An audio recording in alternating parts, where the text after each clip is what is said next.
Zane. Yo, Nick, how's it going?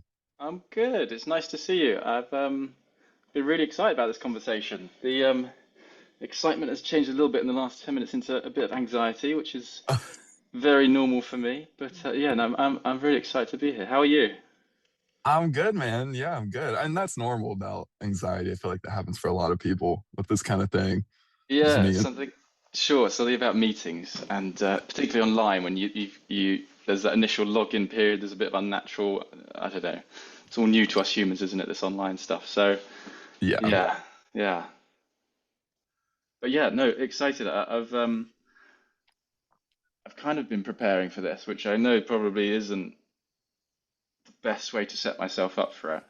I've been going backwards and forwards, thinking how do I make the most of situations like this? Because they're quite unfamiliar to me, really.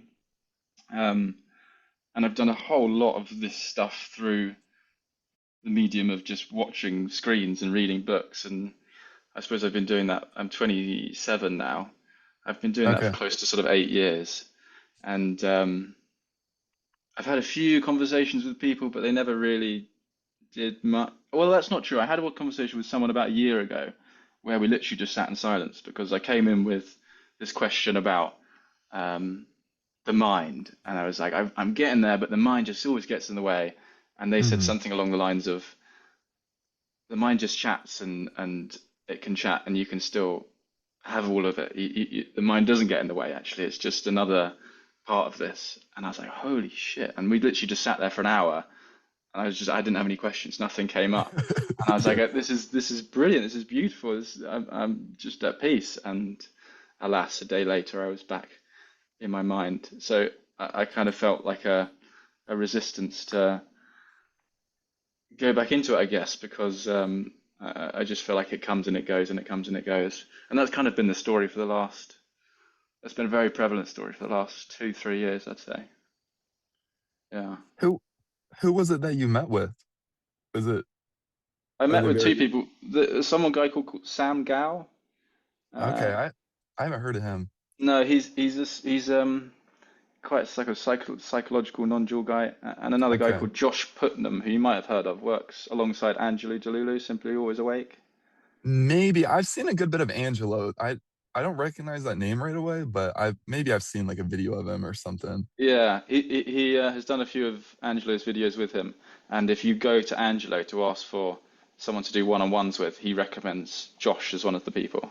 So that's how Okay. I found Josh. Yeah, and we That had a lovely, lovely session, but yeah, it wasn't the end. Yeah. yeah.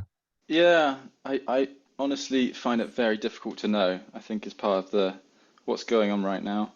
hmm Um, it's kind of easy to give me, it's easier for me to give you context and Right. then say this is where I'm at because I seem to think I'm somewhere and then that's the whole problem is that the thoughts come and they go. So I find I'm not where I think I am. Um, so I came across David and Emerson. Well, I came across David first about 3, 4 months ago, and the hmm video is titled whoever Sunny realizing her true nature. And I was like, fuck, I want to realize my. I'm gonna watch this video. I can watch it live. That's so cool. So that's how I Yeah. found his channel, and then I've just watched like so many, and Yeah. they've been really beautiful. Um, Something has definitely changed, especially initially. There was like a yeah, the pointing to engaging the mind and not engaging the mind, and effortlessness just being there regardless, hmm and viscerally feeling it when you stop engaging the mind. It's peaceful. Where's the problem? It was like Right. whoa. And then I actually went back to a lot of what I'd studied before, all of these books and stuff, and I was reading it like, oh, that's finally I have That's sort what. of a touch point now in my experience of what is being spoken about, which before was like, I just cannot get this. I can't quite find it. Not quite getting the experience. Would you say that that was kind of the first time that you kind of had like realization where you made that distinction between like engaging the mind or just kind of resting as effortless and personal awareness? Or had you already kind of made that distinction but just hadn't like really formulated it into words? Because I think a lot of people have already experienced that even before finding David or Emerson, but it's hard to put language to. I think David really Mm. helps with like putting language to it with the koshas and that kind of thing. Yeah, I think that's a good question. I think it's kind of the latter. Like that experience I had with this other guy on a call where we literally just sat for an hour and I was just totally blissed out with just nothing Yeah. arising in the mind. He was like, "You can ask a question." There's just nothing. But there was a Yeah. vivid experience of my true nature, I would say. But it came and it went, and I didn't. For me, that was just like, what the hell happened? Back Yeah. then was now it's a bit more okay. I can engage the mind. I can not engage the mind. When I engage the mind, it's uncomfortable. When I let go of that, I sit in effortlessness. And why would I want to engage the mind? I guess. Right. Yeah. So it's become more. Yeah, I'm putting words to it, I guess, so I can kind of make sense of it in my experience. Yeah. Yeah. Well, Yeah. so I think one of the key is the thing that gets people kind of a little confused or stopped up. It's never a matter. The problem with this isn't that it's complex and that you need to learn more. It's really that it's so simple that the mind Mm, can't believe it, and that it's like so unbelievably simple that it's very easy to overlook, or it's very easy to tag on various sorts of experiential qualities to it. So, like, for example, when you had that meeting with that guy and you were able to get into that, like no mind, like heightened, like blissed out kind of state, can you see how that, like, getting to that state isn't a matter of trying to get to that state? It's more so mm, just like you're just allowing everything to be exactly as it mm. is. Yeah, I can definitely feel at the moment that it's not an addition. This is very much a subtraction. There's it's almost not even something I can do. It's a not doing. That feels quite apparent. Um, I guess where I get caught up with that is that I can't help but do, or I can't help Yeah. but add. Sorry, Yeah. what were you going to say? Well, so do you feel that you're able to, are you able to kind of do that at will, where it's like you can either engage the thoughts, like you can, like right now we're using the thoughts, or you can also kind of do what David calls, or what Emerson calls, the in between state, but you just kind of go to that effortless impersonal awareness where you just, even if there is thoughts, you can kind of just see it all effortlessly and impersonally. No, that doesn't feel like I feel like I've spent quite a lot of time there, and it's familiar, but it's not like this morning when before this session, it was very difficult for me to do that. There's lots of thoughts about what I should bring, what I shouldn't bring, how to make the most of the situation, and at some point I was like, put the brakes on, just be, and that was very difficult. The momentum of the mind kept pulling me back in. It's a strong magnet. Yeah. Well, so the key is that none of that stuff is counter to this. Like, I think maybe one thing that your mind is kind of trying to do is trying to say, like, oh, like it, you need to be in like this level of presence for that to be effortless and personal being. But it's actually the other way around. The way that you get to those very heightened surreal states is by switching to effortless and personal being exactly where you're at. It's just like allowing everything to be exactly as it is. And I feel that you're very familiar with that. I don't think you would watch David or Emerson or me or any of this, you wouldn't be attracted to this or understand anything that's being said if you didn't have that clarity. It's just that the clarity is probably getting, the mind is probably trying to very subtly attach various positions and like experiential qualities to that clarity, which kind of keeps you on this loop of where it's like you're reaching for something, but the very act of reaching for the spiritual experience prevents it from happening. Mm, Like the whole essence of what allows those very like heightened and like surreal, like more blissful experiences to bubble into experience and for them to kind of like be cognized into perception, it happens through subtilizing the energy by just allowing everything to be exactly as it is. And you mm, probably already do this in certain like areas of your life. Like it, that's another thing that people kind of get confused on, is they think that you only access effortless and personal being after self-realization. But that's not actually true. Self-realization that's not like the first time that you access effortless impersonal being. That's just the first time that you notice that that's the ground of experience. That you notice that like awareness is the base of experience.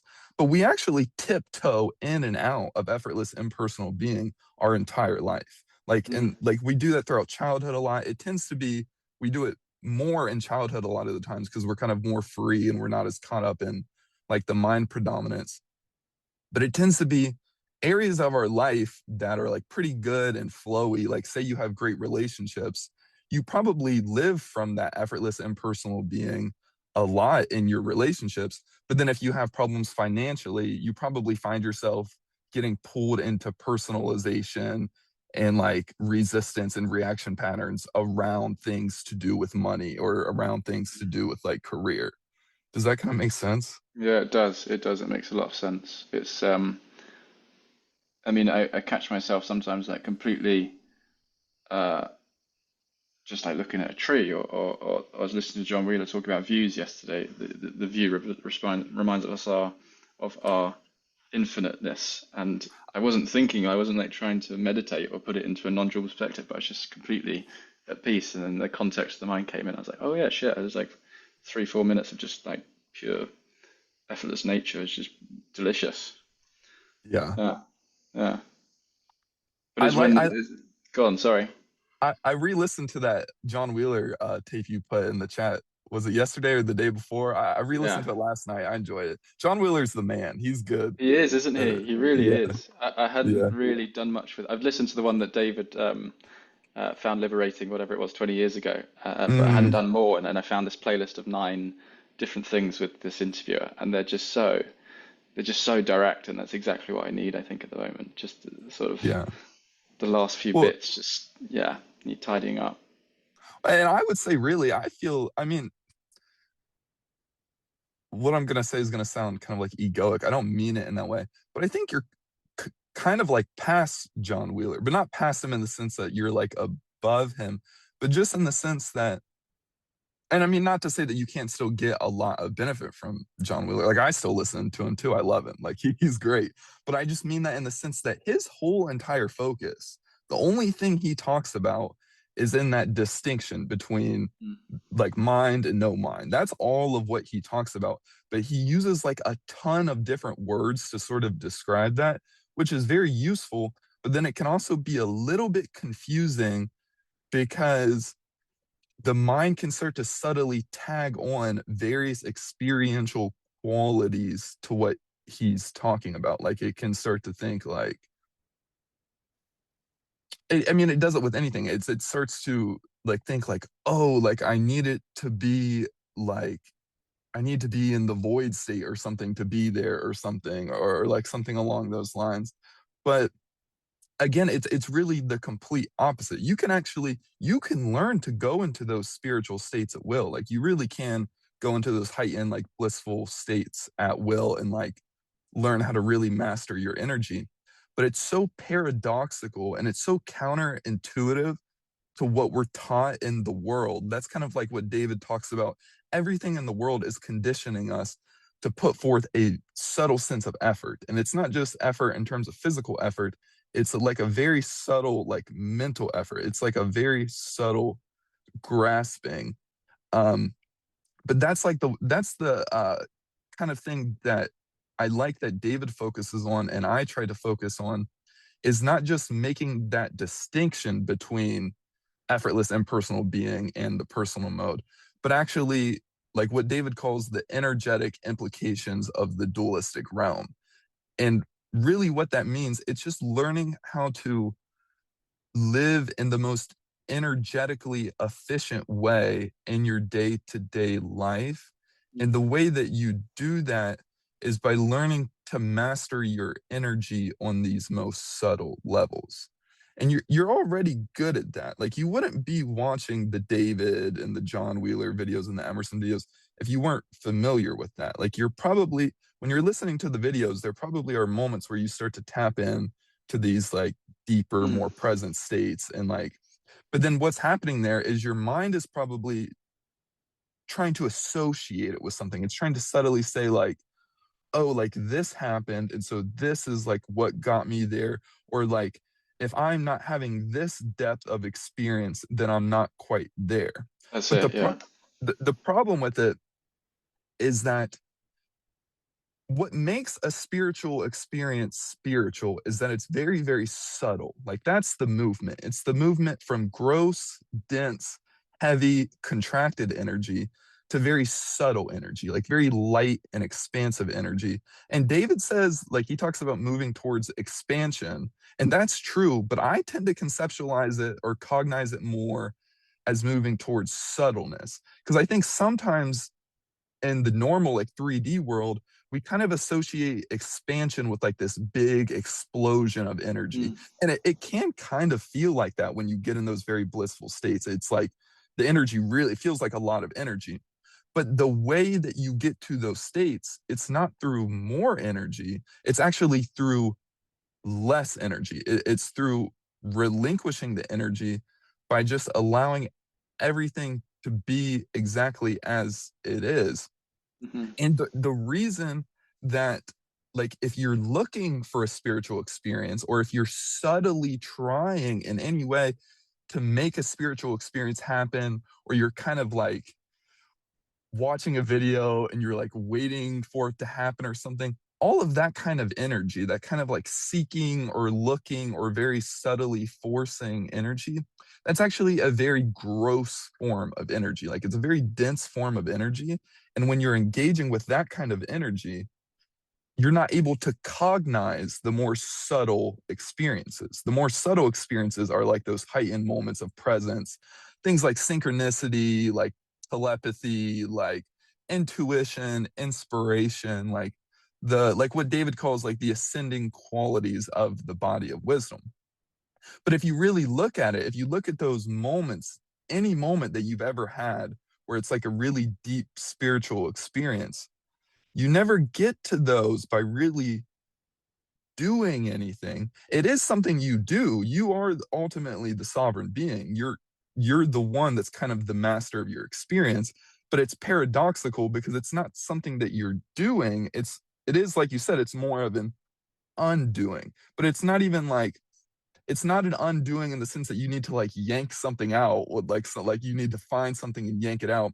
It's more of just a settling into the present moment and just allowing everything to be exactly as it is. mm, And so like this morning, like when you talk about like kind of trying to do the effortless impersonal awareness thing, and it feels like it's not working, it feels like it's kind of like you're thinking about what's going to happen later on in the day, and it feels like that's counter to the effortless impersonal awareness.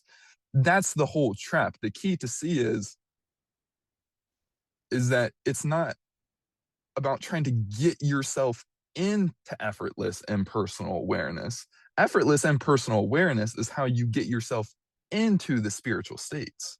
But mm, from effortless impersonal awareness, you're just allowing everything to be exactly as it is. Even if there is thoughts of like nervousness, you don't try to get rid of the thoughts of nervousness. It's just allowing them to be exactly as they are.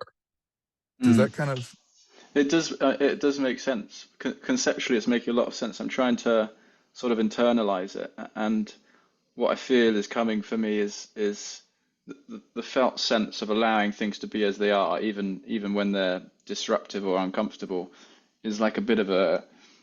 I know this whole witness thing is sort of preliminary, but it feels like a bit of a. Instead of like the cogs turning together, you kind of take one away, and this one's still spinning in front. yeah, There's a felt sense of that, and there's like, oh, there's the nervousness, but it kind of has lost its. You stop feeding it, I suppose. So it ex- loses its energy and it starts to dissipate. But that yeah, wasn't what was happening this morning. The cogs were just they kind of come apart and then back together, and then yeah. back together. And that's so familiar for me. And maybe that is there's just a me telling you that is the invitation that I'm accepting. Perhaps I'm not sure. Well, there is an element. One thing I like how David uses the word demiurge. I didn't like that word at first because I kind of when I heard the word demiurge, I was kind of like I didn't really like the idea of it being this like big scary thing that's like out to get you. And Yeah. ultimately it's not. Like ultimately like the demiurge isn't something to be scared of. But I think the word demiurge is a really good distinction and clarifier, because one thing you start to notice with our kind of, recently I've been calling it like the shadow or the lower mind, or you can put different words to it, the demiurge, like whatever you want to call it. It is, I mean, ultimately, it's just our bad habits. It's just the things, it's just the energetic contractions that we've consented to in the past. And then to whatever degree we've given that contraction energy in the past, it can kind of redirect it at us in the form of like mental and emotional invitations. But the thing you can kind of start to notice is it actually is, it's kind of very strategic. Like it's strategically trying to keep you contracted. Like it's strategically, if it knows that you have like a big call or something coming up, or you have some big opportunity for expansion, it's gonna be busting down the big guns. Like it's gonna be trying to hit you super, super hard to get you as contracted as possible. And really, though, I mean, ultimately, it's not that the shadow is evil. If you look at it in terms of just like trauma research and like physical mechanisms, really it's just safety mechanisms. It's your shadow trying to keep you safe, because the shadow perceives the light as danger. The shadow is trying to manage safety in like this conditional world. And that's actually why we get nervous and things. Like the nervousness is like your body trying to keep you safe. It's like prepping for that. But the problem is that kind of safety, it doesn't actually lead to real resolution and transformation. It just, that's why they call it like the wheel of karma, like the wheel of samsara. Mm. It's kind of like you're just in this reactive loop where it's like maybe you get nervous for a call and then you're able to calm it down a little bit, but then you don't actually like, the energy doesn't actually transmute. And then that just like continues to be an ongoing cycle. Um, Mm. but you, does that kind of make sense about the demiurge thing? Yeah, it does. It does. I feel like I'm still. I can definitely feel that it's cyclical. It just goes round and round and round and round. You talked recently about frozen energies, Yeah. and I was sort of playing with that in my experience, and that circular looping nature. I feel like that's the sort of demiurge. Those things are connected, right? The Yeah. frozen energies keep this loop going in a way, and the demiurge Yeah. is the thing that feeds the invitations to keep the energy that allows it to spin. Yeah. And I feel like I have a lot of those. Yeah. It feels they've just been repeating for so. I mean, I'm only 27, I suppose. I've got a lot of life ahead, hopefully, but it feels like they've been around a very long time, and they just keep the momentum going. That they keep it unconscious somehow, don't they? They don't let you see it for what it is, and they hide Yeah. their self through shadows, and it sounds like, oh, I've got to invest energy and time into that thought because I don't know, I'll Yeah. die if I don't. It's, yeah, well, and everything in this world is conditioning us to do that. Like that's what David says that I really like, is that everything in this world is conditioning us Mm, to clamp down on the problem, to try to do something with it, to battle with it in some way, to do something about it. But all of that kind of just feeds it. Sometimes it works. Like it's not to discount, like obviously people do therapy or they do various things and it can lead to genuine transformation and like resolution and like that kind of thing happens. But the key is, and this is kind of what I was telling you in that message in the WhatsApp, is seeing that primordial mechanism of what allows the transformation to take place. Because what allows the transformation to take place is to whatever degree that you're not feeding that pattern. So it's like when the nervousness comes up, to whatever degree that you're able to kind of flow with it and be that effortless impersonal awareness, even to the nervousness, to whatever degree that you don't plug into that and you don't get pulled into that reactive cycle, that's like a percentage of your energy that you'll reclaim. You'll start to mm, transmute it. Because the whole goal of the demiurge or the shadow is it's kind of trying to blast you with as much frozen energy as it possibly can during your most vulnerable moments, in the hopes that you react to that even more than you did the previous time, so that Mm, it has slightly even more energy. Like it's mm, trying to basically build up more and more contractive energy so that it can blast you with that, so ah, that you keep getting more into that. But really, like, it's not something to be scared of. And this has always been happening our entire life. Like, this isn't like a new thing that like ramps up when you discover this or something. Sometimes it does slightly change. Like, as you master one area of your life, you may find another area of your life kind of starts to like pop up. But it it's nothing to be afraid of, and it's always an opportunity. You can actually, um I think Rhonda kind of talks about that a little bit in The Greatest Secret, is you can actually kind of be excited when the nervousness or those big invitations come up, because what is happening there is when that invitation comes up, that nervousness and that like very emotional feeling, that's your opportunity to reclaim that energy. It's like, okay, like the demiurge is taking its shot, and now mm, here's your chance to like not flinch to the shot. And even if yeah, you do flinch to the shot, it's okay. There's no sense in ever like reacting to a reaction or like beating yourself up for getting nervous or something, because that would actually just be more contraction. mm, But it's like, to whatever degree that you can just be with that experience and just be with it from that effortless impersonal awareness, that's how you will start to transmute that energy. And that's how mm, you start to integrate this into the movement of your daily life. Because the thing is, you probably are already very integrated with certain things. Like, I mean, in terms of like overall, to be 27 and to be into this is like one of a kind. Like, you're definitely like very far along. You're very refined. You're very integrated. Like, that's like super duper duper rare. Like,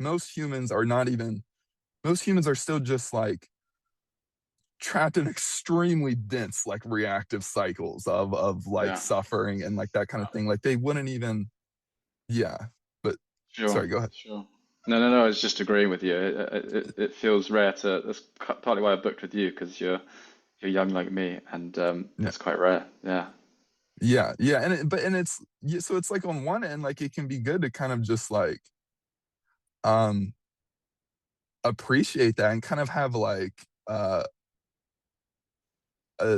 like almost not like pride, like not having like pride. Well, you could call it pride, not like an egoic pride, but just like pride for where you're at. Because in many ways, like, it is very impressive and like uh to be at this point. And I think a big thing that can happen for a lot of spiritual seekers is like the hijacking. Like, hijacking is a really big word to tune into, because you can see how, like, one way that might play out for you, and I don't know, but say you you really value like the truth, and you really value like being like a high version of yourself and like doing the right thing, and like like you really value like being in presence and that kind of thing. The demiurge will hijack that love that you have for that, and to trying to beat yourself up for not being quite there. Because it's like Right. the shadow knows that you love this. It knows that you're not going to give up on this, and it knows how powerful this is, and it knows that this is like the kryptonite to the shadow. So the shadow is going to try to like interweave shadow like elements, like dense like energies, into this, to try to like keep you wound up and like Mm, stuck and like doubting yourself. And like, it might try to say like, oh no, like you're not quite that advanced, like you need to like do this, and you need to meet with that person, and like yada yada. But the truth is, like, you're really super advanced. Like, you really really are. You wouldn't listen to any of this stuff. You wouldn't understand anything that's being said if you didn't have a ton of clarity. The only thing I would assume you're getting trapped on is just not noticing that like primordial mechanism, and not noticing that ultimately you can't do it at will. Like, I feel like you definitely can make that switch at will, even if sometimes you do get pulled into the personalization. It's okay at any point, even if you're conscious of that, is like very good.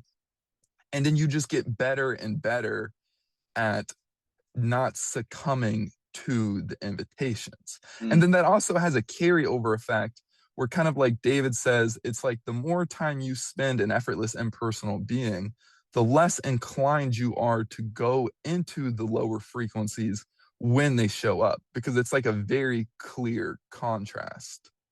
Does that Sorry, kind of say make that sense? last bit. Say that last bit again for me. When you, the less time that you spend in the lower frequencies and the more time that you spend in effortless impersonal being, the less inclined you are to bite the bait of the invitations, because it's like Yeah. the contrast is like very, very clear. It's like, okay, like I could either just allow everything to be exactly as it is, or I could kind of beat myself up for not quite being there, like like kind of thing. Which do you want? Yeah. Yeah.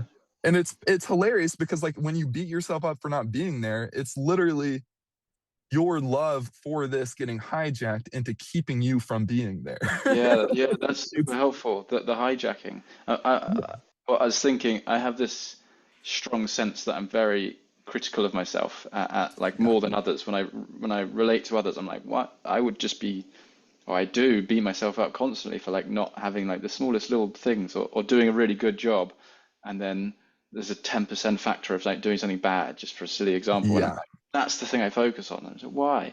But as you were saying that, the it's almost like the fuel you have for presence or effortless being, or love, or whatever it is can get the same amount of fuel you have It for that gets gets hijacked back and then towards this critical nature, and assuming that you yeah. don't have it, and you aren't there, you're way down the scale, and you want to be, I don't know, all those invitations. Yeah, that's super Exact helpful.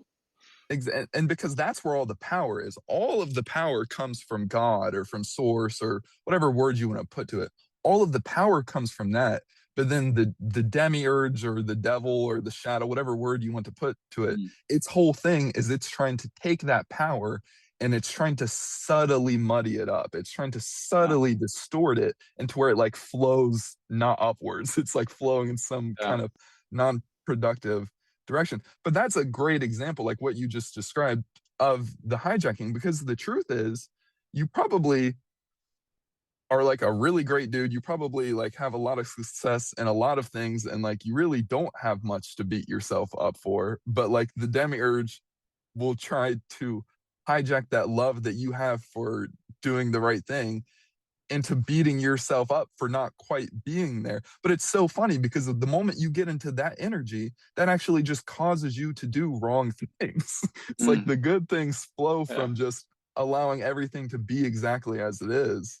Um, and yeah, does that kind of It make does. sense? Yeah, yeah, it does make sense. I was just thinking of times where I've reinforced the notion of doing it wrong, and it's always Yeah. been from the place of contraction of I've done it wrong, now what do I do? And then acting from that place, and then you do stuff just gets confused and jumbled up, and things go wrong, and then it reinforces that this the loop that we're talking about.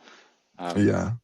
yeah, that's helpful. The hijacking is really helpful because I've always wondered about this criticalness, and like why do I have sometimes I'm like, why do I have such high standards, which is perhaps the effortlessness talking, and then I'm like, I don't have high standards, everything's needs to be better than it is, and the fuel for that is so strong because I think, as Rupert would say, truth lover. I feel like a real truth lover is Yeah. just the highest, most important thing in my life is to find truth, be present, be here, and the rest can kind of come and go as it needs to. Um, Yeah. yeah, that helps me identify the critic a bit more, I think, rather than just let Yeah. it slipping under the radar. And hijacking is really, it's such a good word because it clarifies so much. Because another thing that the mind loves to do is it loves to dump the baby out with the bathwater. Like it loves to like take something, like maybe you had some moment of like presence or some deep spiritual moment, and it tries to say that the whole thing is bad.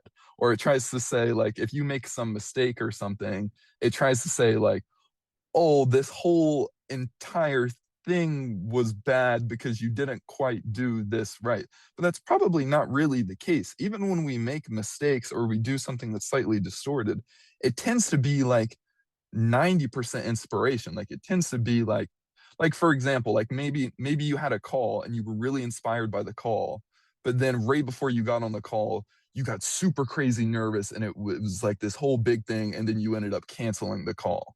The mind might then try to take that and be like, oh, that whole entire thing was bad. It was all bad. Like you messed up really badly there. But really, truthfully, it was probably like 90% inspiration. Like a lot of it was coming from your higher nature. Mm. It's just that it got very subtly hijacked and distorted to where it gets redirected at you. It gets Yeah, redirected into, yeah, yeah, that makes a lot of sense. When you were talking about the what resonated was some words you used, like a primordial, the, tapping into sort of a primordial sense of, you were talking about the context the other day in one of your videos, yeah, rather than like the thought, because sometimes I'm sat looking for thoughts, there's no thoughts, but there's this sense of like, like contractions, and he's wrong. And that feels like context, actually. That was a really good word for it. And then you said like a yeah, primordial sense in the background that's always running that yeah, goes unconscious. That feels like my experience. And I was thinking of Emerson, who his emphasis on words is really helpful, but I don't know if it yeah, kind of misses something a little bit yeah. because yeah, That's a big distinction that, and so I'm walking around now and I'm still with you. wow, it's Sometimes, beautiful where you are. yeah, I love to walk around when I'm having these calls. Sometimes I'm just like, I just gotta just walk. I just I love like it. it. I like it. That's how I listen to most of David and yeah, walking through the woods and stuff. I've just moved recently to the countryside and I'm loving it. Walking around listening to David is like the best. Yeah, oh, it's my favorite. It's like that. I tend to do most of these calls either just like walking or like even like the ones I record and stuff. It tends to be on my walks. Yeah, Um, cool. but yes, the context thing is huge, bro, because this is a thing that all the teachers are missing. I've never even heard David talk about this clearly. If you listen to his videos, he uses the word context a lot. So he obviously like sees this, but no one makes this distinction about the mental energy that runs subtler than words, Yeah. because that's what is really shaping the experience. It's, I mean, the thoughts in the form of words do have an impact, and it's very useful to use things like David's method of like saying there's effortless impersonal awareness of this happening and that happening. Like that's very, very useful. But the thoughts subtler than words, like the context, that's the frozen energy. That's like Mm, that's what I call the frozen energy. It's kind of that sense of resistance that you would feel to any situation. So it's like, for example, if you start to get nervous about a call, the frozen energy is the resistance that you have to the nervousness. Because the yeah. key is we can get trapped into thinking that our problem is in the emotions, but the problem does not actually begin in the emotions. The problem begins with the resistance begins with the context, with the mental resistance that we have to the emotions. But then it can be very tricky because we can kind of get into this thing where it's like you might not even be having negative thoughts in the form of words, but it just seems like there's really intense emotions. Like it just Hmm. seems like the nervousness is like really like visceral and like strong and heavy and that kind of thing. But the key is it's like in that moment you have two options. The lower option, the contraction option, is to kind of succumb to that pattern by resisting or fighting with the nervousness in some way, or trying to like subtly get rid of the nervousness. But then the expansive option is in allowing the nervousness to be exactly as it is. Mm. And that's how you start to unwind and dissolve some of that. Um, oh my goodness, there's like a hawk with a squirrel in front of me. Look at this. Wow. Sorry, not to. Can you see? Wow.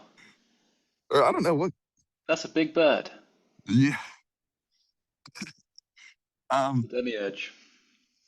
Right, yeah. But like, does that kind of make sense? How? Because the thing is, it's like if you start to get nervous, you're not going to fix the nervousness by telling yourself in words like, "Oh, I'm not nervous. I'm not nervous. I'm not nervous." Mm. That won't work. Like, what fixes it is the transmutation process of energy by being with it from that effortless impersonal awareness. Yeah. And Yeah. it's not, I mean, it's good to refine the thoughts down in the form of words, but it does run slightly subtler than words. Does that kind of make sense? Yeah. It does make sense. I've noticed this context running, and that's where invitations become really prevalent because it's like I'm not engaging the mind. I'm not having a conversation in my head Exactly. right now, but I still feel Yeah. contracted. What's happening here? Yep, that's the whole, bro. I was trapped in that for like years, for literally like 5 years. We Right. we have a very similar sort of. What year did you first start getting into this stuff? Was it like 2019 or so, or 20, yeah, 20, yeah, literally 2019 is kind of when meditation was. 2018, I found Sam Harris. 2019, Alan uh, Watts, and it kind of went a bit more that spiritual. Yeah. that's hilarious. Yeah, I had heard of Sam Harris back in high school, maybe like 2016, 2017, but I wasn't.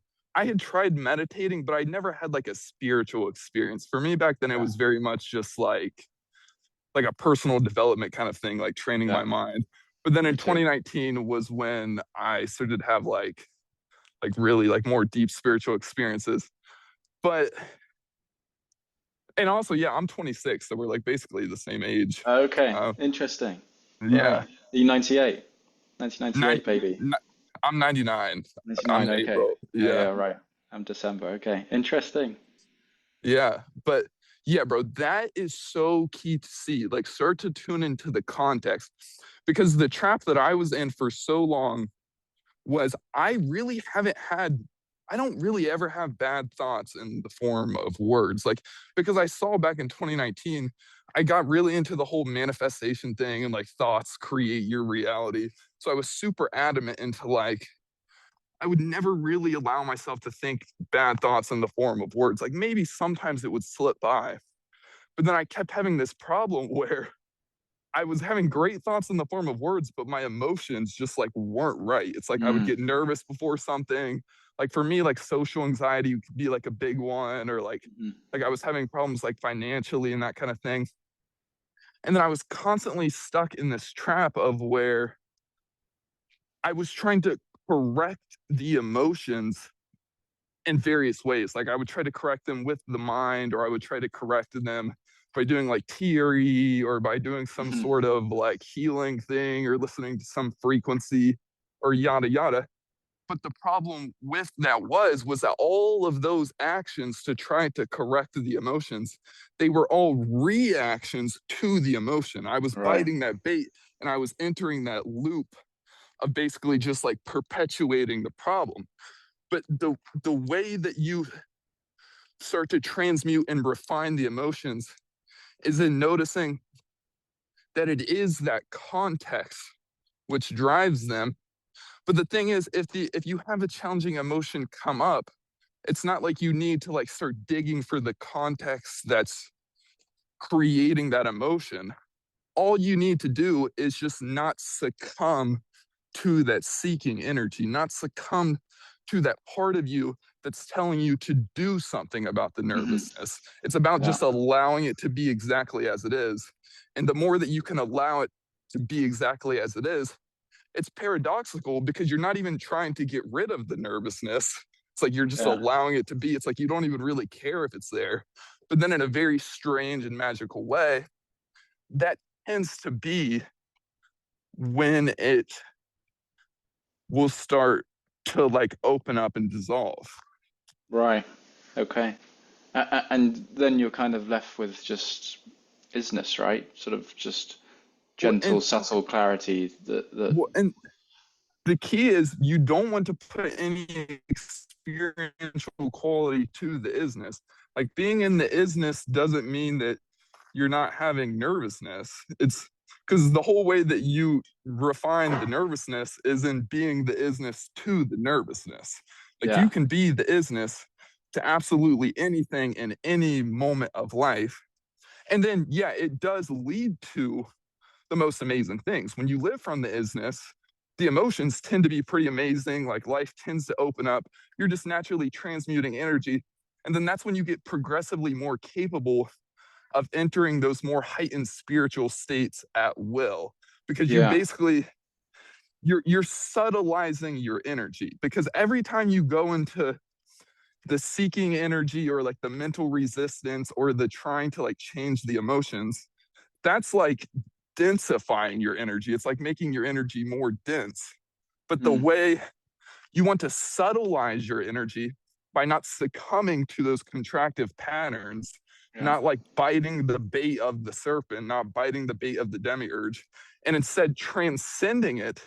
But transcending is like a tricky word because it sounds like you're doing something complicated, but really transcending just means allowing the present moment to be exactly as it is. It's just being Right. that isness even to the challenging experience. And that's the whole thing. And that's kind of like what I meant. Like you probably are doing the isness in lots of areas of your life. And probably a lot of the time when you're listening to the videos, you're just resting as isness. It's probably only certain select challenging moments where you really get pulled into that kind of like contractive energy. Does Yeah. that? Yeah, that's familiar, definitely. And it's just like Yeah. helplessness. It's like, ah. And what you're saying is, I'm realizing how much I've attributed experiential states to isness. Yep. And there's like if I'm listening to Emerson often, with Emerson, pretty much every single video I put on, it's just like complete drop into isness. And it's like so relaxing. And I experience that through my body. Put the phone Yes. down, go and do some work, and then I'm like, wait, it's all gone, and I'm not there anymore. I need to go listen to the video again. The Ex- experience is not matching the isness, but actually, that I'm sort of noticing that that's the invitation that I'm. There is no experiential quality to isness. There's only it's there but wherever we are. It's just a sort of detaching from the content. exactly. It's the flip flop because the mind tries to say, oh, you need to be like this to get to the isness, but it's actually the inverse. You be the isness to get to the spiritual states. Like the way that you get to those very deep states when you're listening to Emerson, it's probably like, for one, because you've already refined and integrated that experience, because you already are very refined and integrated. So you're already very easily able to tap into those heightened states, like when you're listening to that. Um, but then, yeah, it's about being the isness even to what's happening. And then, like when you have moments later on in your day, it's not really, you don't want to make your goal to constantly be in that bliss state and like that kind of thing. Because if you're reaching for that, if you're reaching for something, that prevents it, that like perpetuates it being right out of reach. Like Mm. it's paradoxical because from the isness, you're not actually really trying to change anything. You're just allowing everything to be as it is. Because when you start to get into that energy of where you're saying, oh, this isn't quite right, I'm not quite okay with how this is, that's when you start to go into that seeking energy and you start to enter that loop. You start to enter that like reactive cycle. Yeah, yeah, But then it's not to say that you can't, you still take inspired action from the isness. It's like on a practical level, if you're hungry, the solution to that isn't to just sit still and just hope that God drops food in your lap. Like the solution to that is to go get food. But the key is you will have the most success in finding the best food for you in the best way possible to the degree to which you're moving from the isness. You're moving from the isness because if you start to get in like reactive, like fear-based energy where you're like, oh no, I'm not going to be able to find food. It's going to be so hard. Nothing that I find is going to work.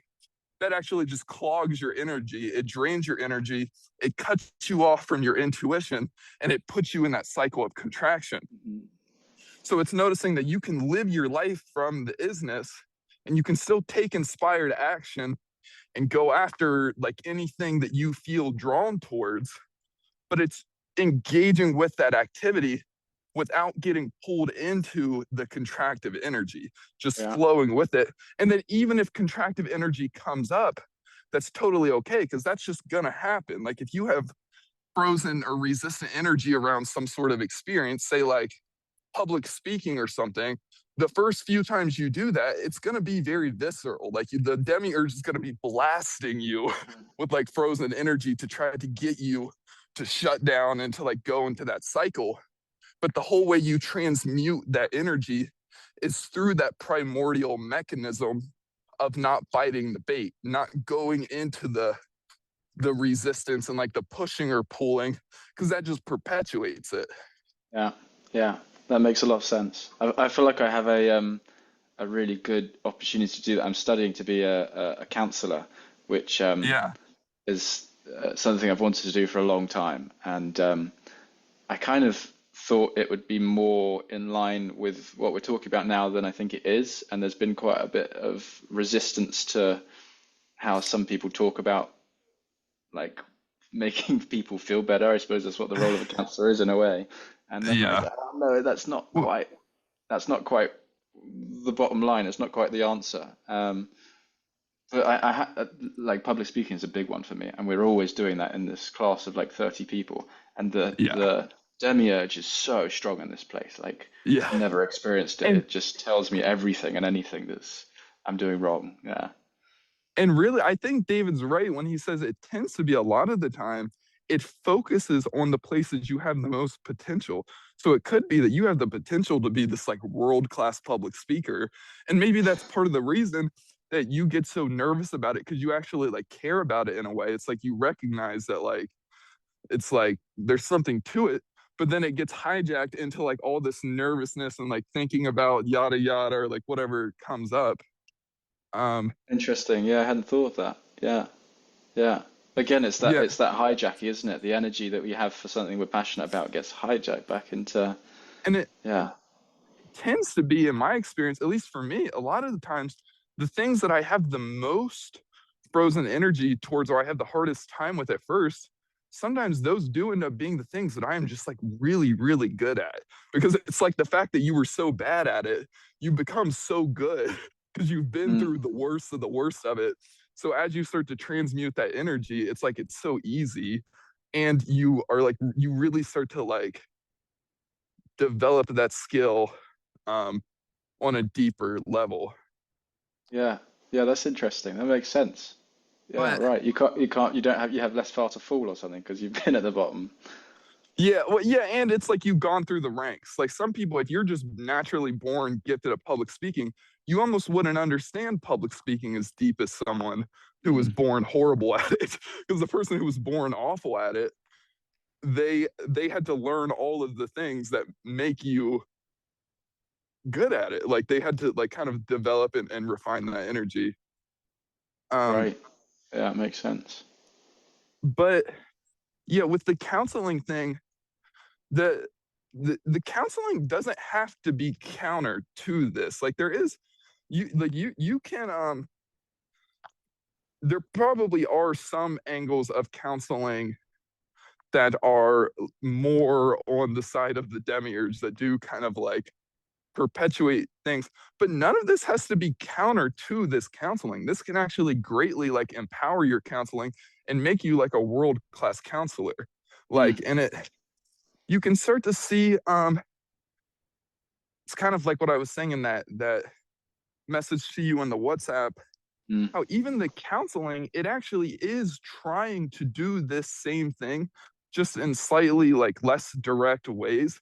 But that's yeah. not necessarily bad because the less direct ways work better for some people. Like for a lot of people, you can't just tell them to go to effortless impersonal awareness. Like there's Mm, actually a lot of benefits of counseling and of that kind of thing.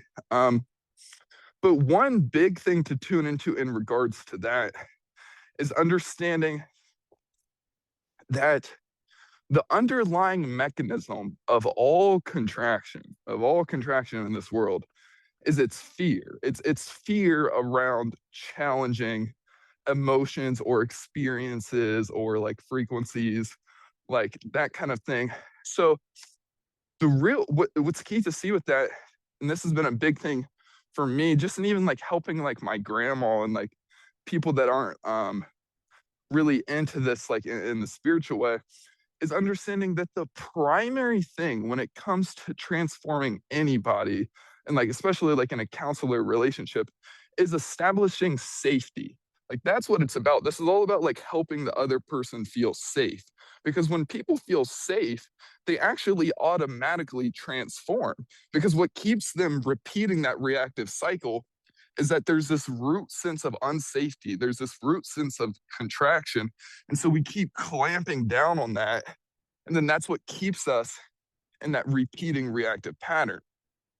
But the whole kind of higher goal of counseling or of that kind of thing is to help people in stepping out of those like cycles of contraction by just like helping them to feel safe. Like basically what I'm trying to say is you don't even need to tell people anything to do with effortless impersonal being to transform them. All you need to do to transform people is to help them to feel safe. It's about helping them to feel safe, but I'm not just talking about a physical safety.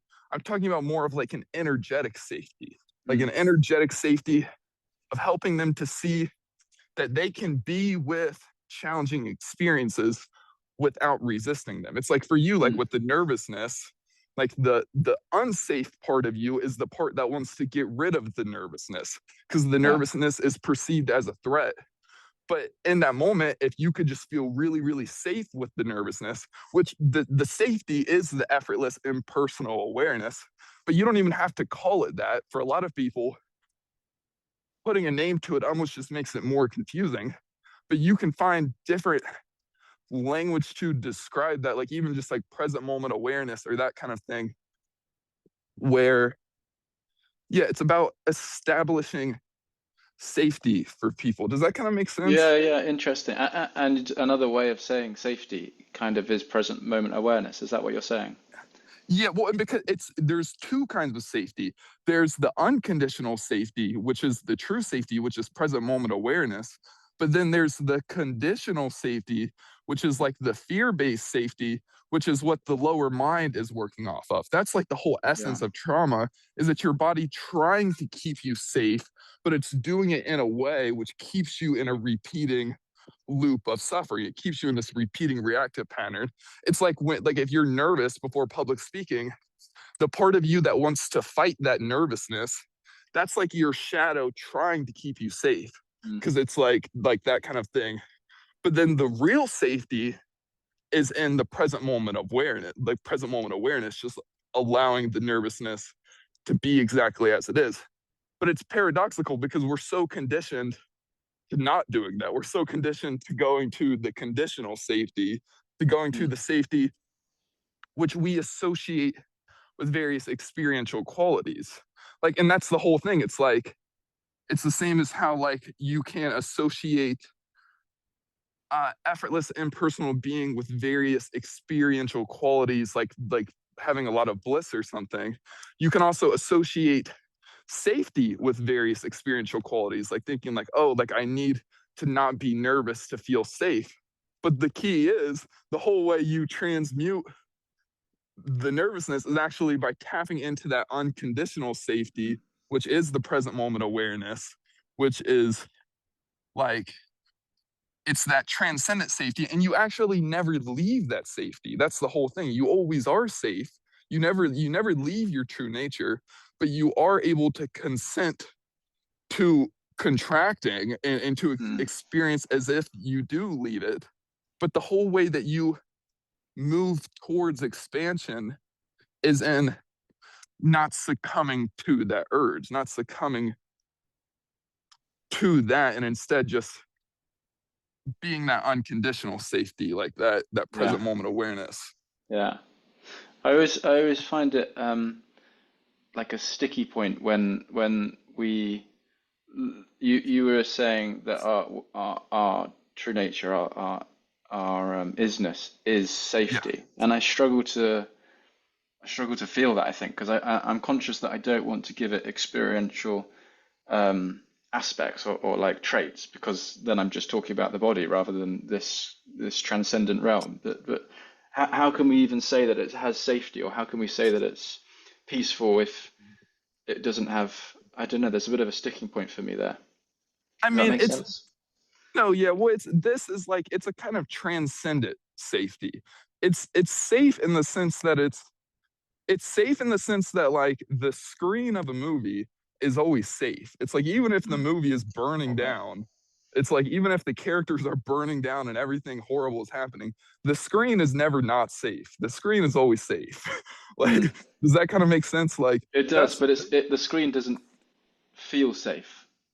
It kind of just is safe. It's well, like a yeah, because the experience is just isness. For the screen, it's just the experience of isness, which is different than conditional safety. Like I think you're kind of like, but the thing is, this actually does lead to conditional safety. Like when you live from this unconditional isness, that's what transmutes the energy and allows you to enter into more conditionally safe experiences. yeah, But yeah, you're right. The screen, being the screen, it doesn't feel like safety. Being the screen just feels like isness because yeah, the whole way that you transmute the unsafety is by being that unconditional safety to the unsafety. It's like yeah, when you're yeah, not yeah, yeah. feeling. That's the thing. Like so, it's like you can put different words to it. Like if calling it safety doesn't work for you, then just don't use that word. Like you The can put word that different. keeps coming up for me is a word you've used is neutrality. It feels Yeah, very neutral. Like it's not good, it's not bad. It's beyond good and bad, and yeah, it's not anything. Neutrality is the word that gets closest for me, and that's what it feels like right now. It's not pretty, it's not sexy. It's just very still neutral. And that's kind of as much as I'd love to feel bliss all the time, it's still a relief to be like, okay, there's a place that I can be neutral, not just totally entertained yes, by horrid emotions when they come up. yeah. Neutrality is really good. I really like that word because it really takes the wind out of the expectations of the mind. Yeah, exactly. That's Like, exactly what it is.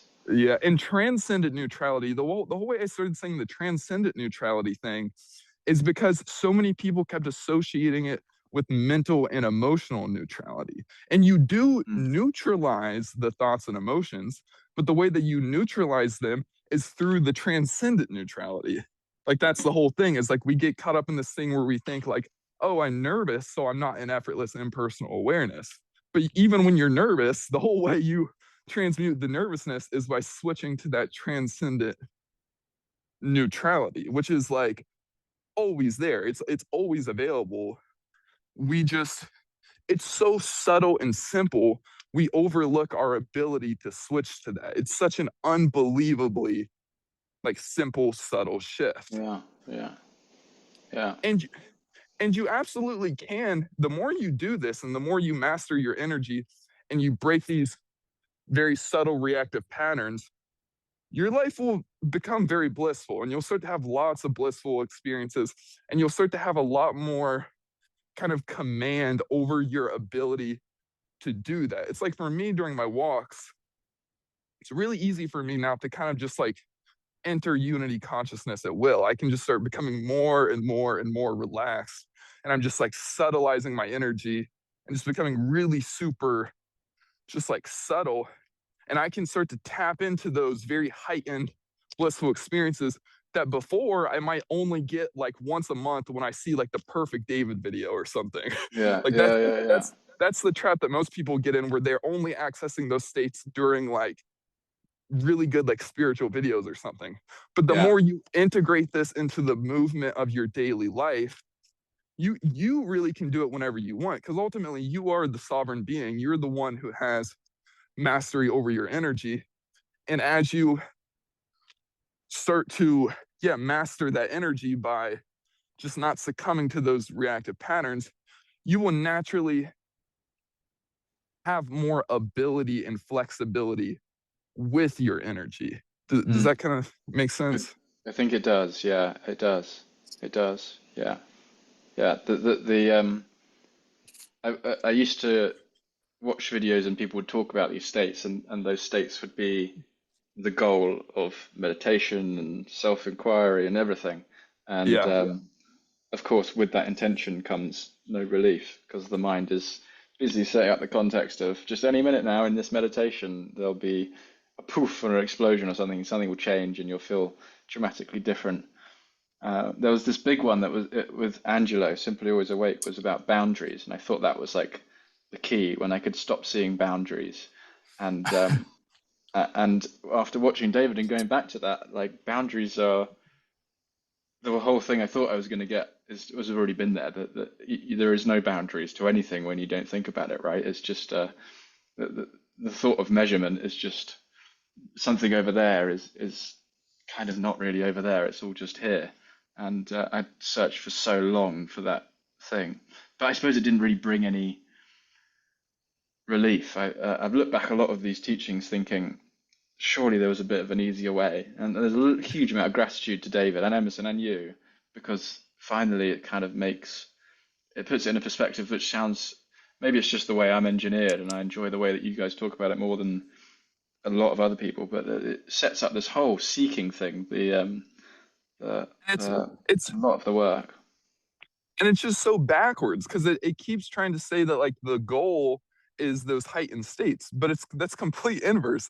The goal is isness, and then from the isness takes you to the heightened states. Yeah, right. Like that's Yeah, it's like it's very paradoxical. But the thing is, from the isness, you're not even really trying to get to the heightened states. You're just allowing everything to be as it is.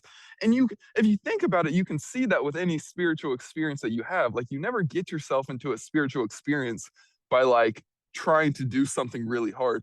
I mean, you could be like meditating or something. Like that could be a way that you access the states.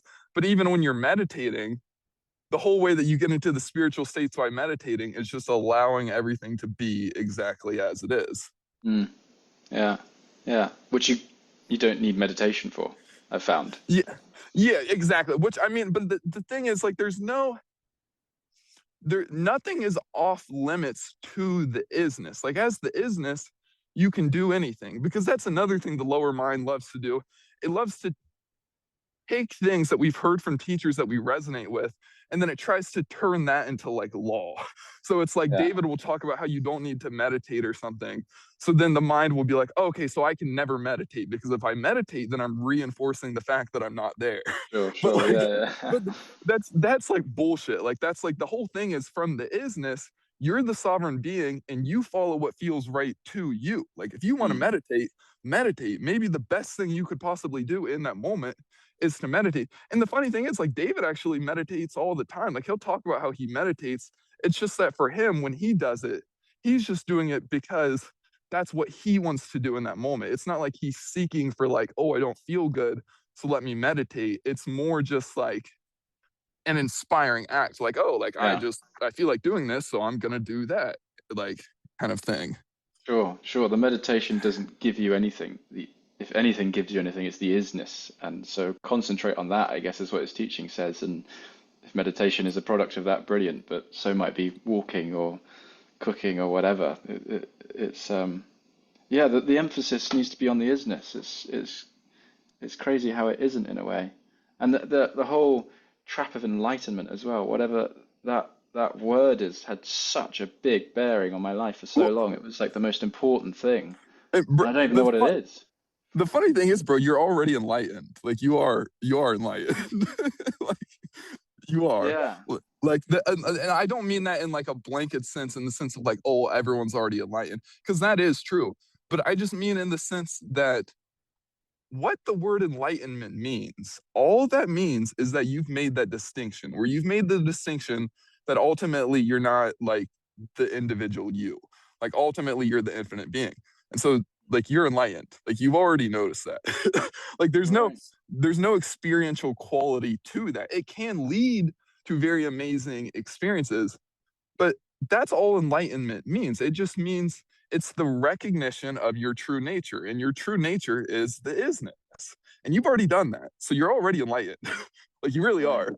It's just Yeah. a matter of integrating it into your life. And it's not even so much that you integrate the enlightenment, it's more like you disintegrate, you dissolve the mental resistance, the mental patterns, like the reaction patterns, um, that keep you in those wheels of samsara, that keep you in like Yeah. those wheels of repeating patterns. Yeah. I think the big thing for that's really helpful, Zane. I think the big thing is this context stuff. It's this sort of primordial pulling. It kind of feels like it comes from my gut or something. It's lower, and Yeah. it pulls me into.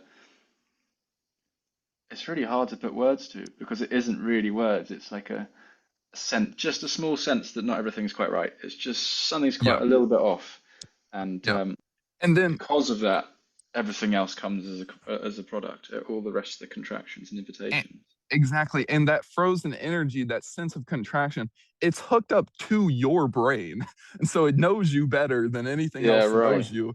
And so its Yeah. whole thing is it's going it starts with that root sense of like mental frozen energy, and then the mind senses that, and the mind grabs a hold of that, and it will give you the best possible reason for why that's true. And it could be anything. Like it always knows what is the reason, what is the Mhm. thing to say to you that you're most likely to grab a hold of, because Yeah. it is you, it is your own brain trying to like tell you the best possible reason for why you can't be the isness. So like during like when you're nervous, for example, one way the brain might try to do that is to be like, oh, you're nervous, so you're not in the isness. Because it knows like the hijacking, it knows that you care about the isness, it knows that it wants you to not be in the isness. So it knows that the best thing to tell you is to tell you that you need to get rid of the nervousness to not be the isness. Yeah. Like Right. it's utilizing the best answer that it probably or that it possibly can, but then your whole thing is in transcending that. Like you transmute it by transcending that, not biting the bait of the serpent, which tries to pull you into like the knowledge of saying like, oh, this is the reason why it has to be that way. Not biting that bait, and instead just staying with the isness, just allowing everything to be exactly as it is. Yeah.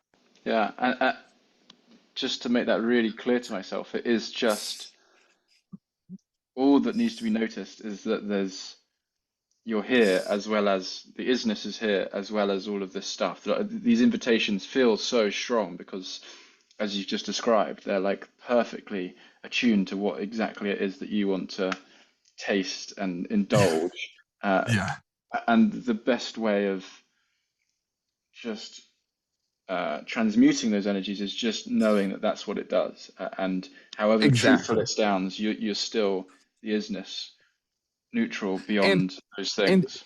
and it's so cunning and it's so sly, because like now it's like now that you are seeing it in this way, it may then try to like hijack that and try to get you to like um subtly say something like,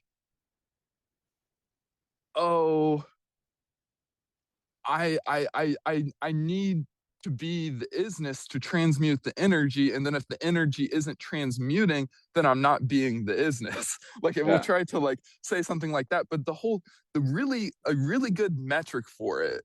You can't really put much metrics to it, because when you start putting metrics and attachments to it, that starts to like densify and grossify your energy. So it keeps you from those subtle states. But the one good metric towards it is like, am I labeling this experience a problem? Like, am I labeling the mhm, nervousness a problem? Because the thing is, from the isness, everything is allowed exactly as it is. Like you can't be going into the isness and be thinking to yourself, okay, I'm gonna go into the isness and I'm gonna transmute the nervous energy. Because if you're yeah, trying to transmute the nervous energy, you're actually consenting to not being the isness to the nervous energy. Like what transmutes the nervous energy is the act of allowing the nervous energy to be exactly as it is. And then you're not even trying to get rid of it. You're not even labeling it a problem. And then from there, you're you're just being the isness to it. And sometimes it's not that it will always immediately go away. It's not like, I mean, sometimes it does happen like that, but sometimes you go to the isness and it doesn't feel like it really changes anything. But that's totally fine. Just like keep being the isness. Just keep yeah, being the isness. And usually it's a percentage thing too. The isness isn't really black or white. It may be that we're like 80% in the isness and like 20% in like the reactive, like fear-based energy. But even that is good, because it's like to whatever degree that you don't get pulled into the reactive cycle, that's a percentage of your energy that you'll start to reclaim. right. And then it will be less and less visceral. And you can see that same kind of mechanism play out like with public speaking. Like if you were to like go and like consciously go and do public speaking multiple times, you'll start to notice how you become less and less nervous each time you do it, to whatever degree that you're not like resisting the nervousness and you just allow that energy to like transmute. Yeah, And that yeah, that applies with literally anything. It's like any movement of your life where you feel like you really get pulled into personalization and like intense like visceral like emotional energy. It's just transmuting that by not biting the bait. um and yeah, the context is really really big, because you have to see that it begins with the mental energy. Because if you think that it begins with the emotional energy, that will keep you stuck, because you can never fix emotions with emotions. It just doesn't yeah, work. Like if yeah. you because if you try to do that, what ends up happening is you just end up suppressing the nervous energy. Like that's something I would do, because I was into the manifesting stuff.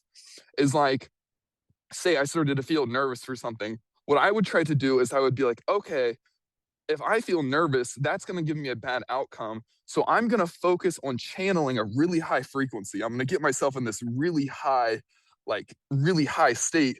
And then Mm. that would like temporarily work. Like I might be able to get myself into this really blissful state, but then it wasn't giving me like real permanent transformation and like transmutation of energy. Like the nervousness wasn't actually going away. It would just come up again the next time that I like had that problem, and I was still repeating these same reactive patterns. I wasn't actually manifesting better solutions, because I wasn't transmuting the energy. I was actually subtly suppressing the nervousness or Yeah, suppressing right. the lower frequency with like the higher frequency. But the thing is, you don't need to like drown out the lower frequencies with higher frequencies.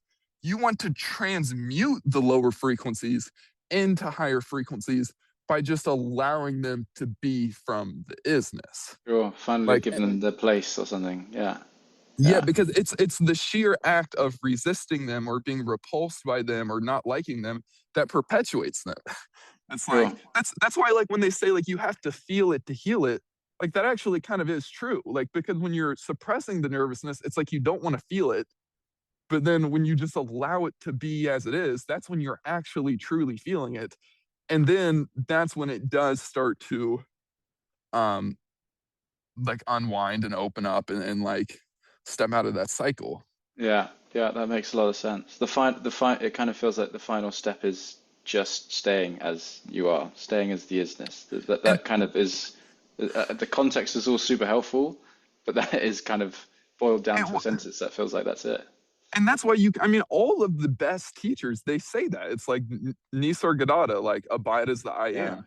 yeah, That's right. isness. Yeah, Ramana, yeah, be as you are. That's isness. Effortless and personal being. That's isness. Like the in between state from Emerson. That's isness. yeah, But then right. the thing is, what no one really talks about is it's what David calls the energetic implications of the dualistic realm. It's the integration of the isness into the movement of your life. Like everyone they start to associate like the isness, like we said, with various little experiential qualities. Mm, But that's the whole thing. That's the inverse. The way that you get the better experiences is through the isness. You don't get to the isness through refining the experiences. You refine the experiences through the isness. yeah, Like, and you can yeah, always make that switch. There's nothing that can ever prevent you from switching to the isness. Like, because that's the whole thing. As the sovereign being, you do always have complete mastery over your experience, and you actually already are liberated. It's like we're so liberated, we're so free that we're able to take on the most intense depths of mm, contraction and like suffering because of how free we are. But ultimately, like nothing can ever stop you from switching to that isness, from just switching to that. And then from there, that's where you actually have the complete level of sovereignty and free will. But it's paradoxical because that level of power and that level of sovereignty is not what the mind associates with sovereignty. The mind imagines sovereignty is like, oh, I wave my hand and I can just like turn water into wine kind of thing. Yeah. But Yeah. that kind of logic only, that's like a lower mind kind of logic. Like from the isness, that's when you're just like the screen, and the screen doesn't really care about teleporting things or like trying to like No, right. manifest things. From the screen's perspective, everything just is as it is. It's just allowing everything to be. But then also what that does lead into is that the isness isn't a kind of apathetic thing. The isness, when you're living from that, that's when you're in alignment with your infinite nature, and then that's when you have access to your intuition and your inspiration. And those are Mm. like your guiding compass in life. And you're already very familiar with your intuition and your inspiration. Like you've probably been following those your entire life. Like that's what's gotten you here at your age. like you Mm. like that's so familiar to you. And it's key to see with those two, those are also your inspirations and your intuitions are prime targets for hijacking, because the shadow Oh, knows that the more you follow your inspiration, the more you'll be in alignment with your highest self and your highest nature and like the isness. So it will try to hijack your inspirations and to try to get you to dump the baby out with the bathwater. So yeah. it's like you could have an inspiration to meditate, and maybe that would be like the best thing for you in that moment.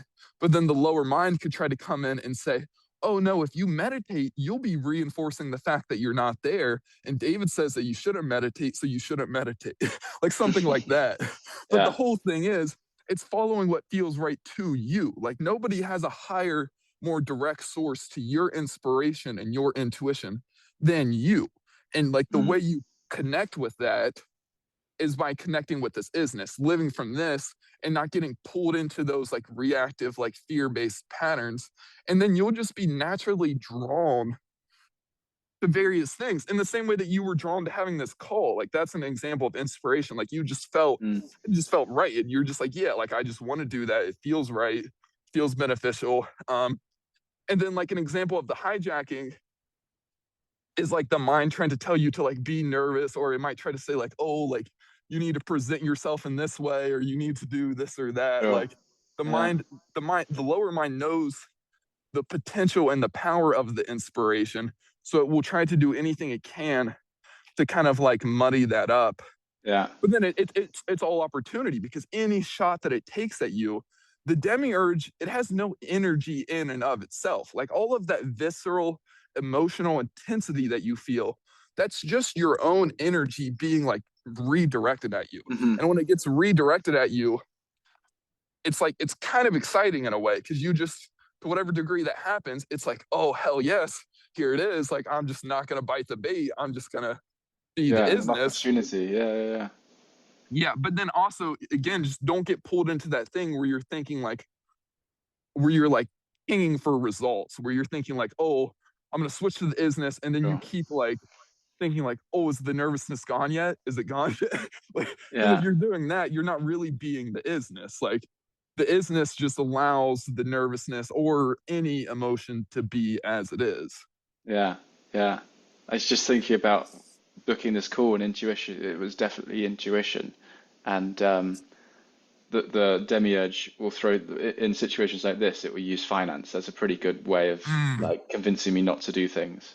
yeah. And this weird thing happened where I was just paid a bit extra for a job, and I just had literally $100 just plopped into my account. It was like, oh yeah, sorry, yeah, for a few extra images. I was like, that is just bizarre. At the exact same time as the demiurge was delivering these invitations, which was, it's quite a lot of money. You could just watch the videos. You might not get in it, like all of this stuff. And I was like, okay, I just have to book it. And Yeah. that felt like And something was guiding me.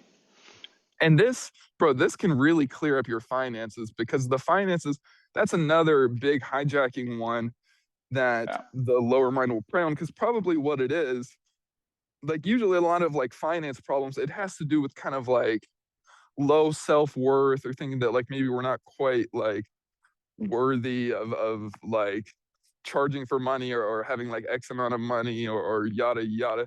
But then the whole thing is, you are actually one of the most qualified people to have money.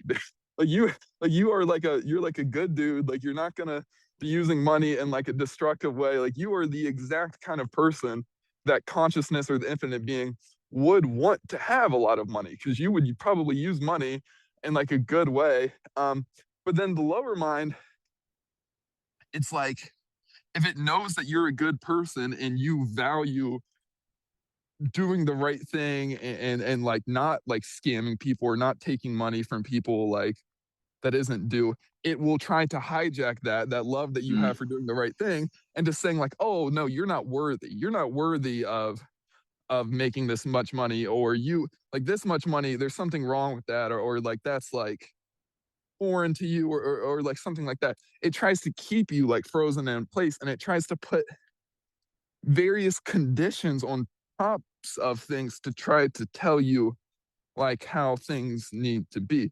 But Yeah. the more that you live from this, and you live from this side of things, and you don't get pulled into those like reactive like self-judgment patterns and things, like your money can really flourish. Like this can really take off, and like this is like, I mean, like this will enliven and empower anything that you choose to do. Like nothing Mm. ever needs to be counter to this. Like the lower mind will constantly try to say things like, oh, like you can't do counseling because counseling is counter to this or something. But you actually can. You can do Mm. anything that you feel drawn to do, and you can do it so much better from the isness, because you'll just be in alignment with your higher intelligence, your higher intuition, your higher inspiration, and you'll just make the best decisions. You'll say the best things to people. You'll do things in the best way possible from the isness, and that's how you become like a world-class counselor, or you become like a world-class athlete, or you become like, that's what makes someone world-class at anything, is that they're Mm. engaging with that activity from a very high degree of isness. Like they like, and it tends to be for a lot of people, the thing is, some of the most integrated people aren't even self-realized yet, because that's the thing. Like you don't only access the isness after self-realization. Some of the people that live from the isness the most in their life don't know anything about spirituality, because Yeah, really, right. when you're being the isness, it really kind of just feels like doing what feels right to you. It just feels like following your higher nature.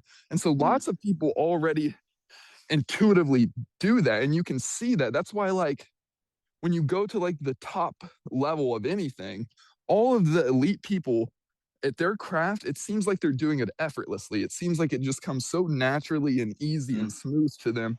And that's because they've integrated that flowing isness into that activity like to a very high degree.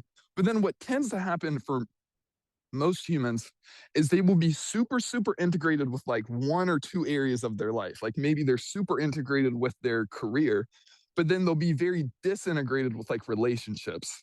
Like they'll have like Mm. a their life will be very flowy and like creative and intuitive maybe in their career, but then they have like awful relationships their whole life, where they have like health problems or like addiction problems their whole life, or something along those lines. um and then they don't understand like that primordial mechanism of how to clear that up. But with you understanding this primordial mechanism, you can integrate every like layer of your life. Like you can not just Mm. be integrated with like your career, you can be integrated with your relationships, you can be integrated with your health, you can be integrated with anything. Like, does that Yeah, kind yeah, of that make, makes a lot of sense. I for such a long time thought, or was told in a way, that the mind is the problem. Like the words get in the way, and yeah, there's been this real resistance to doing anything with my mind, or yep. entertaining anything with words. But actually, understanding it with my words enables me to build a bit of a context in the use And of a different word than what we've been using it here, to be like, okay, I can now infiltrate that part of my life or this part of my life because I have the just the little bit of sort of detail in my mind to be able to put the isness into practice and not buy into all of these urges. And that's the classic example of dumping the baby out with the bathwater. Because the lower mind will try to say, like, oh, like the whole mind is bad. Like that's kind of trying to like dump the baby, like trying to get rid Yeah, of the whole mind. But you don't want to get rid of your mind. Like, obviously, you need your mind. Like, the mind yeah, is like any thought or language you could possibly use. That's the mind. Like, you want to have the mind, and you also want to have context. It's like lots of contexts are useful. Like I've talked about in my videos, like if you're at the grocery store, you want to have the context running that says I'm in the grocery store. Like Yeah, right. you want stuff like that. But like a bad context would be like, oh, I'm afraid of the grocery store because when I was 3, I saw someone get killed in the grocery store. And so every time I go into the grocery store, I'm really anxious and nervous about it. Mm. Like that kind, like that's the kind of, you don't want to be unconsciously driven by contexts which are based on fear and reactivity and like the lower mind, but you want to be able to use context to your benefit. And that's actually what all spiritual teachings are, because all spiritual teachings are context. They're words which are pointing, I mean, to things which are prior to words. But a lot of spiritual teachings, you can see it's really just the reframing of context. Like, for example, like one context you could take is that the mind is bad and it's so that you need to get rid of the mind. But that's actually a lower context. A higher context you can take, which is more in alignment with truth, is like what I just said, where you don't want to get rid of the mind, you just want to get rid of the lower mind, the mind which is based on like fear and reactivity. Yeah. Like that's like a higher context where you're seeing it in the light of like, oh yeah, like obviously you need the mind. Like for lots, pretty much any job you could possibly have, you need the mind at least a little bit. Um, but the thing is, the mind actually gets empowered and enlivened by this isness. Like Mm. when you're and the mind is actually, the mind is fantastic and it delights and loves to serve the isness. The mind just is confused. The lower mind, it's like an angry toddler that thinks that it wants to be in charge, but it doesn't really want to be in charge. What it really wants to do is just be taken care of by like the parents, by the infinite being.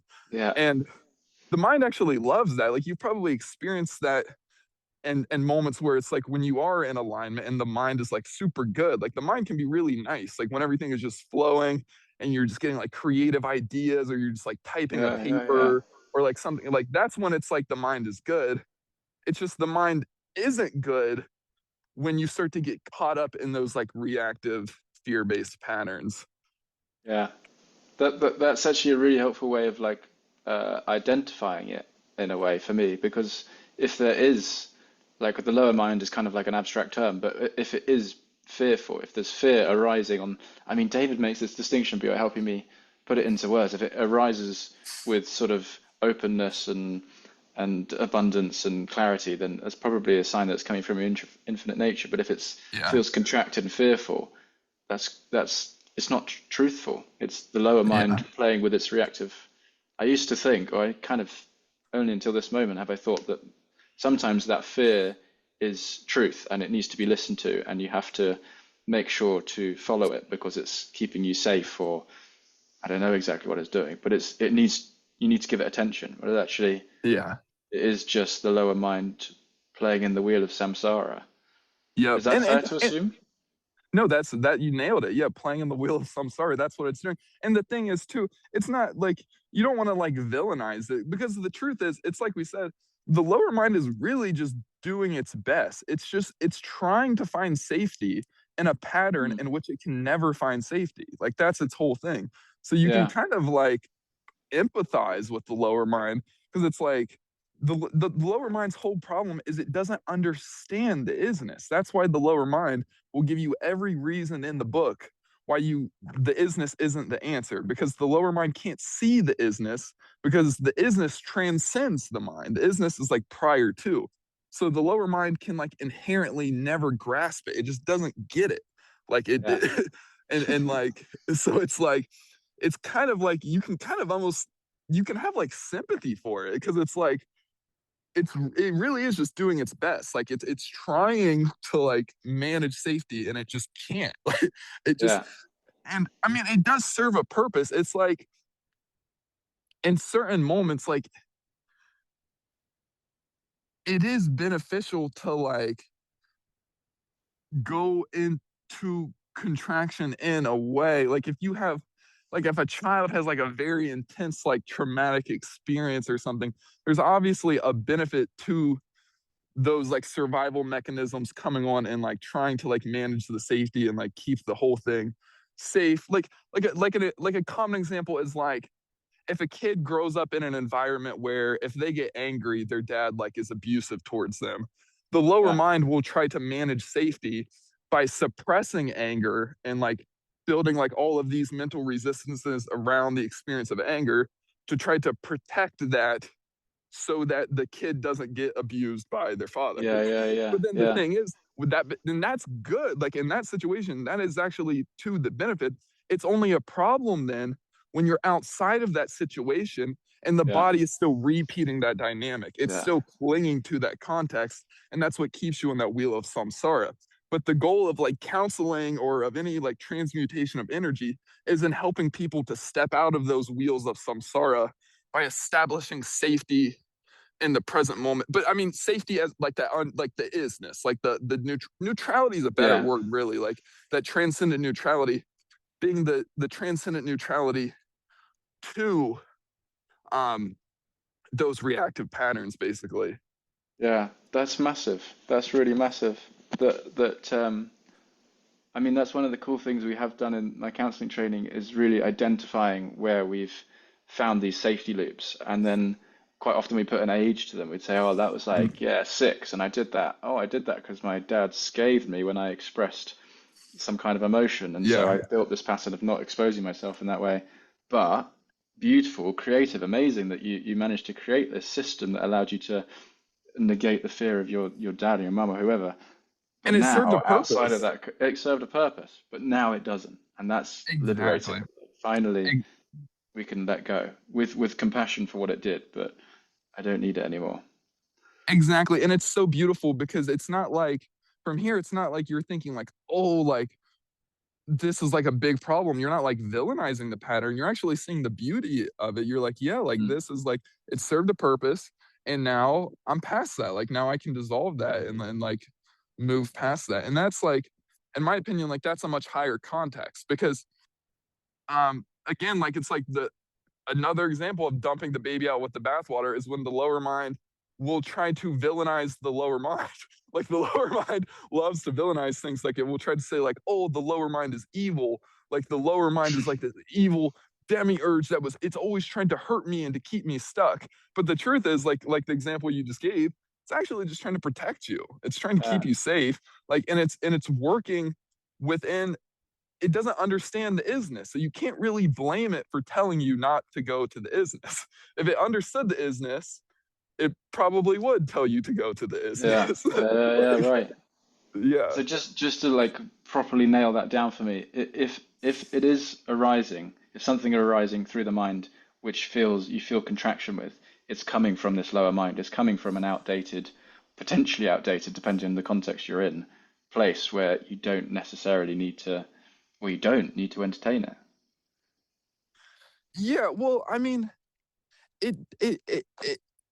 it depends because the thing is there's like practical benefits of contraction. It's like right now, if someone were to break into your house and start trying to rob you, you would actually want your body to contract. You would want Mm. adrenaline to be pumping. You would want there to be contraction. You would want there to be like that fear response. But then the key is if you can be the isness to that, that's how you can actually flow with that response and handle it in whatever is like the best way possible. And you can respond to the situation and you can utilize that adrenaline or fear in the best way possible. But if you start fearing the fear, if you start resisting the fear and you start like either like clamping down on the fear or you start labeling the fear a problem, that will actually cut you off from the isness, from like your higher nature, and that will just make it worse.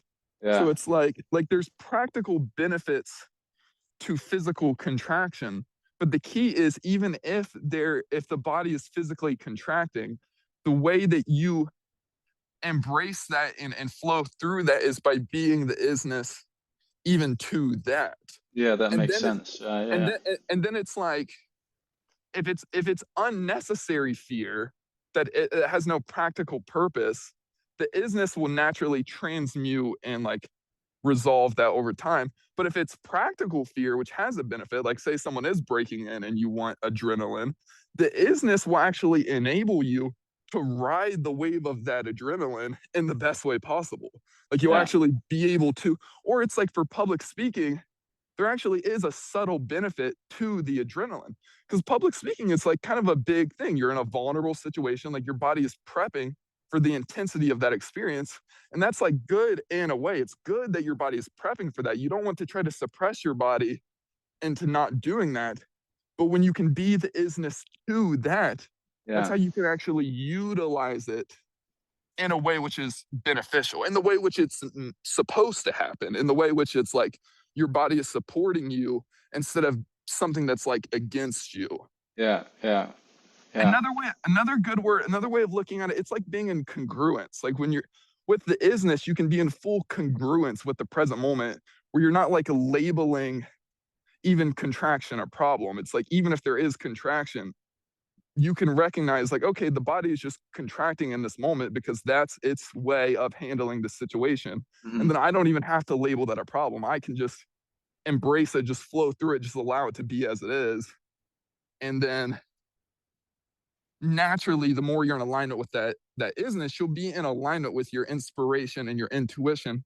And it'll just feel like following what feels right to you. But by doing that, you'll naturally be responding to life and to the situation in the best ways possible. You'll be Yeah. taking like the best actions that you can take. And it doesn't always mean that you'll be perfect. Like being the isness doesn't immediately make you perfect. It's like if you have a lot of frozen energy around public speaking, the first few times that you're the isness to the public speaking, you're still probably going to struggle a bit. Like it's still going to be mistakes and bumps and like that kind of thing. But the key is you don't react to the mistakes. You don't like villainize the mistakes or like beat yourself up for making a mistake. You can just see it from that isness. You can have the clarity to like recognize a mistake, like maybe like you forgot to say something here or like yada yada, or like you missed something or something. But from the isness, it's like you can have the clarity to see that mistake, but there's no resistance or fear or reaction around the mistake. It's just like a very neutral, impersonal of like, oh, right here, I didn't quite do this perfectly. So next time I can slightly pivot to handle it even better. Yeah. Yeah. Like, Yeah. Yeah. Yeah. That makes sense. And the big one for me is the I mean the bodily functions to like you don't want to be all floppy on stage, public speaking, right? That makes a lot of sense. So if someone's robbing your house, you want blood to get around your body quickly. But when exactly. you're the big one for me is critic, like the big critic in me, like the lower mind rises up and judges, particularly with social interaction, conversations, or I'm a photographer. I go on meetings all the time and talk to clients. I'm like, I fucked that up because I did this, rather than seeing all the good stuff. Um, Yeah. that's where I'm now identifying that that is just the lower mind responding to just And placing itself in a place where I'm going to feed it energy.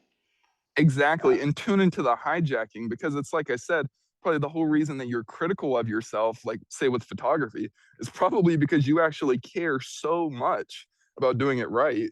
And like that's Mm, good. It's good that you have that love and the care towards doing the right thing. But then the lower mind will try to distort and hijack that love by beating yourself up into being like overly self-critical. But when you see it in this light, it's actually very empowering because you can see like, wait a second, like you, it's kind of like what I said, like kind of having like pride's not the quite word, more like appreciation for the fact that you do have all that love and care for doing the right thing. And a lot of photographers probably don't have that. A lot of mm, photographers that aren't self-critical may be the ones that are just kind of like trying to scam their clients or they're kind of trying yeah, to like they just don't care about doing the right thing. And then on the surface it may seem like oh, like how are those guys so successful, like they don't have any self-judgment or anything, but really like in a way like you're in a higher position. You just, it's like you're in such a high position that it's getting redirected and like distorted against you to where the lower mind is like hijacking that love that you have towards giving people like real value and like really like doing a good job. The lower mind tries to hijack that into actually distorting your ability to do a good job yeah, because to yeah. what, That's such a or good point. Yeah, or distorting your ability to sell yourself and to share your work because also like part of being a good photographer is not just the ability to take the photos, but it's the ability to talk to clients and to kind of convince them. I mean, I don't know if convince is the right word, but kind of just show them that you are capable of doing a good job in that. And that's 100%. not like, Yeah. that doesn't have to be coming from a low frequency, like salesy, like manipulative way. It can come in a way which is in alignment with truth, where you're just speaking very like honestly and sincerely about the fact that like you are a good photographer, or you do work really hard at like doing like these things in the right way. Like you can be more in alignment with your strengths and your truths, and you can honor those, and then that will just further empower you to be an even better photographer. Like they can just like, does that kind of make sense? It does make so much sense. Yeah, there's such something I've missed in all of my seeking, I guess, or studying, whatever you want to call it, is this hijacking and Yeah. the potential for the good to come out of the bad, and that the amount that's in the good is the same amount that the demiurge will find in the bad. Just the power, the energy is there, and it will be hijacked. I think that's so. Yeah, it's a really nice sort of flip of like the cards to see, kind of And intuitively realize what you're passionate about as well. and I think that it relates to David saying like your greatest strengths will kind of be targeted the most. And it's because it's like the shadow, it knows that you're not going to let go of that, because it knows how much you love truth and you love like the higher things and you love doing the right thing. So it's like the lower mind isn't going to send you an invitation around something that you don't care about, because it just wouldn't work. Like it's going to Mm, send you invitations around stuff that you have a lot of love towards, because it knows that you're not going to let go of that. So its whole kind of goal is like, can we convince him that this love, that this like low frequency is tied into this love, so that we can get him to dump the whole baby out with the bathwater? yeah, Like, can we, like, kind of thing? But it tends to be like, for most spiritual seekers, like even the bad things that they do, it'll be like 90% inspiration. It just gets like 10% distorted and like hijacked and like redirected into something which actually just perpetuates their suffering. And then yeah, it's such an elusive trap, because we can get into that mode where, yeah, like we dump the whole baby out with the bathwater, like thinking like the whole mind is bad. Like we think, oh, the mind has gotten me into so much problems, I need to forever get rid of my mind. But if you do that, that's actually doing exactly what the lower mind wants you to do. Like the like that's sure. Yeah, right. yeah, Always see it as a bad thing. Whenever it comes up, it's a bad thing. I'm talking to myself, it's bad. Yeah, yeah, having the sort of mind's context on even the spirit. You kind of think spirituality has nothing to do with the mind, but having the context of how the stuff works in your mind allows you to make sure that you integrate it in all of the faculties. Like you say, like yes, really good sports people might be wicked at running and just make the yeah, most effortless runners, but they're terrible with their children or something because they yeah, haven't found the context in their mind to be able to relay it to that like parts of their life, which I yeah. hadn't realized either, and and is and it really get helpful. and it gets conflated. Well, usually a lot of times, like what will drive like a professional athlete is like they'll be really good at it when they're a kid, and then that like activity becomes like their symbol for safety. They start to actually associate the experience of safety with doing that sport, and then you can almost become addicted to that sport, where it's like everything you do is that sport. But then you don't realize that the safety that you're looking for is not in that sport, it's in the fact Mm. that you're accessing the isness during that sport. That's the part that you love, and that's Yeah. the key. That's the switch, is noticing like you don't need to do sports to be the isness, to be safe. You need to be the isness to transmute the the rocky, challenging experiences, Yeah. so that Yeah. you can have your whole life be like balanced and flowy and smooth and like that kind of thing. Yeah. Yeah. It's very, I mean, people say this all the time, but it's because it's true, and it's just so simple, isn't it, really?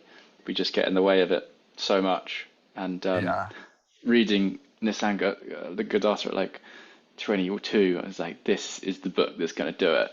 And it was in a way, but Yeah. that just staying as I am, that just didn't, yeah, the I am just, there was a context running in the background, which was like, Yeah. this will give me something, I'll get something from this, which perpetually Yeah. stopped me realizing the pure simplicity of what was already known, really.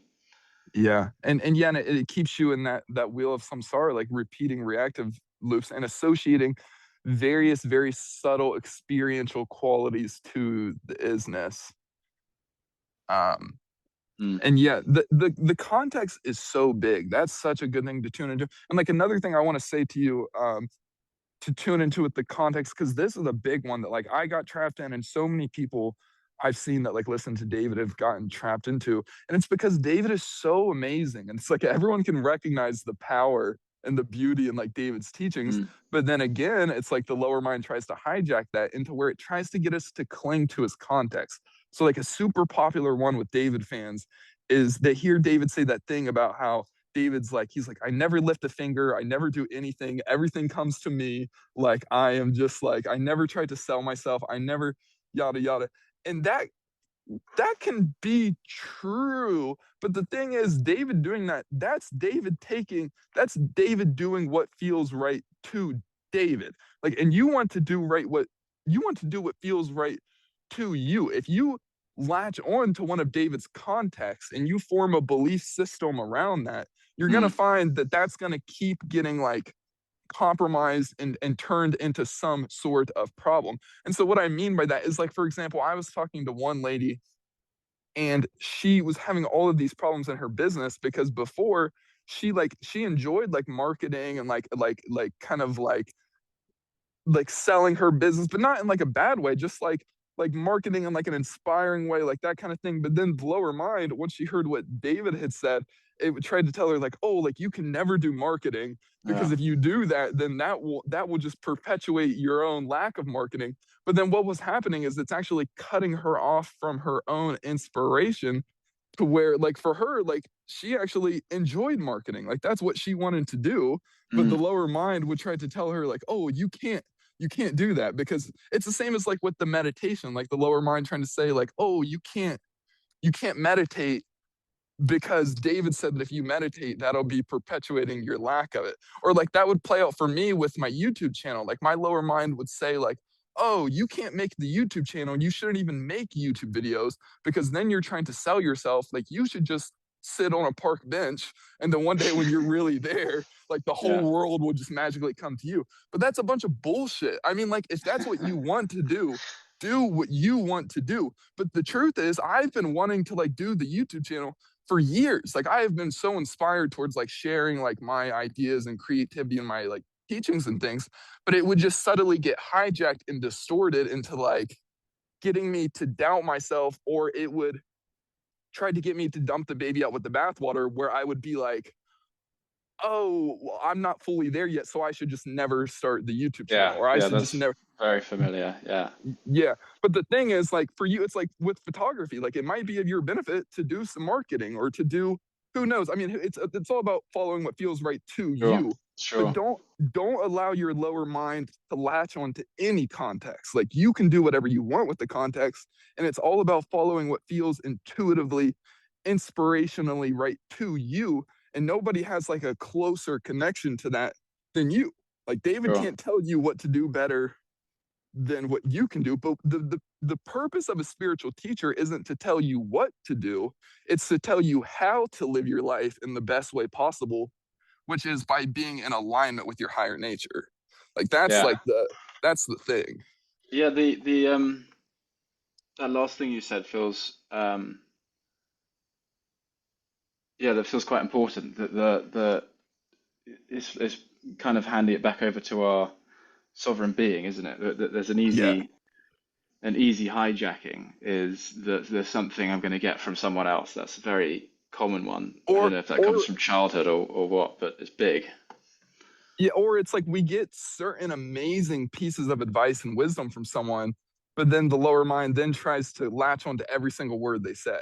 Like it tries to turn Yeah, everything into like, and that's probably like kind of what happened with Nisar Gadada with that book. It's like you probably got super amazing things from it, but then the lower mind also then used that as a vessel of hijacking, where it finds certain things to latch onto, which perpetuate the seeking. yeah. And then you go back to those words and you don't find the same thing, and you think you've lost something that you had before, and yeah, because it was never in those words. It was in the Right. isness, which is like, Right. yeah, Yeah. Yeah. In ourself. Yeah. yeah. Yeah. Yeah. I was just thinking about the what was it? I had a thought that I was going to say just as I got up. Oh, it's gone. It'll come back if it's important. I'm very conscious of your time zone. You've been with me for 2 hours. It's very Oh generous of you. no, you're good, man. Yeah, I mean, I'm good. Like to keep talking for a little bit, or Wicked. yeah, Yeah, I'm not in any rush at all. I'm really enjoying this conversation. I find it very fruitful. Just like identifying little ways that I run off with myself, particularly the frozen energy stuff. That they kind of felt inaccessible. I didn't really have a good grasp on what frozen energies were, but I sort of resonating with the concept and the context and trying to like establish what it is, where they are, how to access them, how to transmute them, all that stuff that kind of got quite heady. Um, yeah, and just noticing that it is literally just staying as we are and allowing whatever arises to arise and responding with neutrality, transcendent neutrality. And that's as far as you can take it, and that's all you need to do. And that's not like it to the mind. That's kind of like, oh, like I've got to wait, and I got to like stick around. It's gonna take ages. I don't know, all that stuff. yeah. But actually, when you're there, which I kind of am feeling now, then it's just completely unproblematic. It can take as long as it needs to Well, take because it's fine. and it's paradoxical because the thing is it does lead to all those things that the mind was wanting. It does lead to the most amazing things and like expansion and like various like it may lead to like because that's the thing. Lots of people experience that where they'll have some sort of like spiritual shift and then they like have a big windfall of money come in or their health problem clears up or like yada yada. Like the manifestation people are right. Like your reality is created by your thoughts and emotions, but it's paradoxical because it's from the isness, it's again, it's like you're not trying to change anything. You're just allowing Mm, everything to be as it is. But then when you transmute that energy, you do experience that like life starts to progress and unfold and flow and like develop. And you probably already see that in like certain areas of your life. Like it tends to be like the areas of our life that are good they already are kind of in this cycle of like progressing and unfolding and like things are just steadily happening and developing and flowing along. But then there will be other contention points where we're like super frozen and like reactive around it, like maybe around money or something. And it seems like no matter what we do, we can just never get our mm, finances like under control.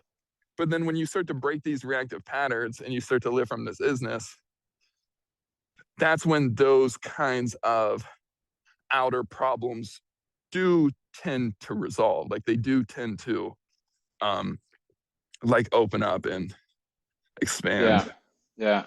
I had an experience of that recently where me and my girlfriend have moved from London, quite central London, like on busy high streets and stuff, which was not what we wanted, to the countryside, to like quite rural countryside, still accessible because it's where I work. And Mm, just before that move, I hadn't found David. Literally within a few days of moving, I found David and felt quite liberated. And he was just speaking exactly to my experience, like this. Is like people realizing the true nature, and they're kind of like, now what? And he's like, you do what you want to do, and if that's go and sit in a coffee shop, then go sit in a coffee shop. Like you don't need to do anything. Stuff comes from this, and I did. Work for me very much comes really intense, and then it disappears, and I quite often find the points where it disappears really scary. It's yeah, freelance, and I'm kind of waiting for the next paycheck. But I was able just to like go to the coffee shop and spend some money and have a sausage roll and go on a walk and like yeah, chill. And it was so liberating. And then funnily enough, money came. I got this new client who was just like big page. I didn't even say how much I charged. They told me what they charge and it was like triple my rates. I was, what is yeah, going on here? Just really bizarre. Really yeah, bizarre. And there's been hijacking going on there. There's like an yeah, invitations of the lower mind being like, it's gonna go, it's coming, you got it, you got a taste, you need it, and now your bills are higher and it's gonna all that kind of stuff. yeah, Um, yeah, it's funny how much is we think we have control with our minds, and we kind of relinquish the mind a little bit, and all this stuff starts unfolding and happening, and yeah, exactly what we want appears in ways that we didn't imagine could happen or would happen that way, or yeah, yeah, Yeah. Yeah, and there's no landing to it. That's like the thing is you'll notice like there will still be points like where you'll catch yourself where you've put a landing to it. Like because the mind is so cunning and sly and sneaky where it will subtly try to be like, oh, like this subtle experiential quality is tied to the isness. So if I'm not mm, having that, then I'm not quite there. But yeah, again, that's key. the transcendent neutrality is such a good word because that just completely that's what it is. It's just that neutrality to everything that's happening.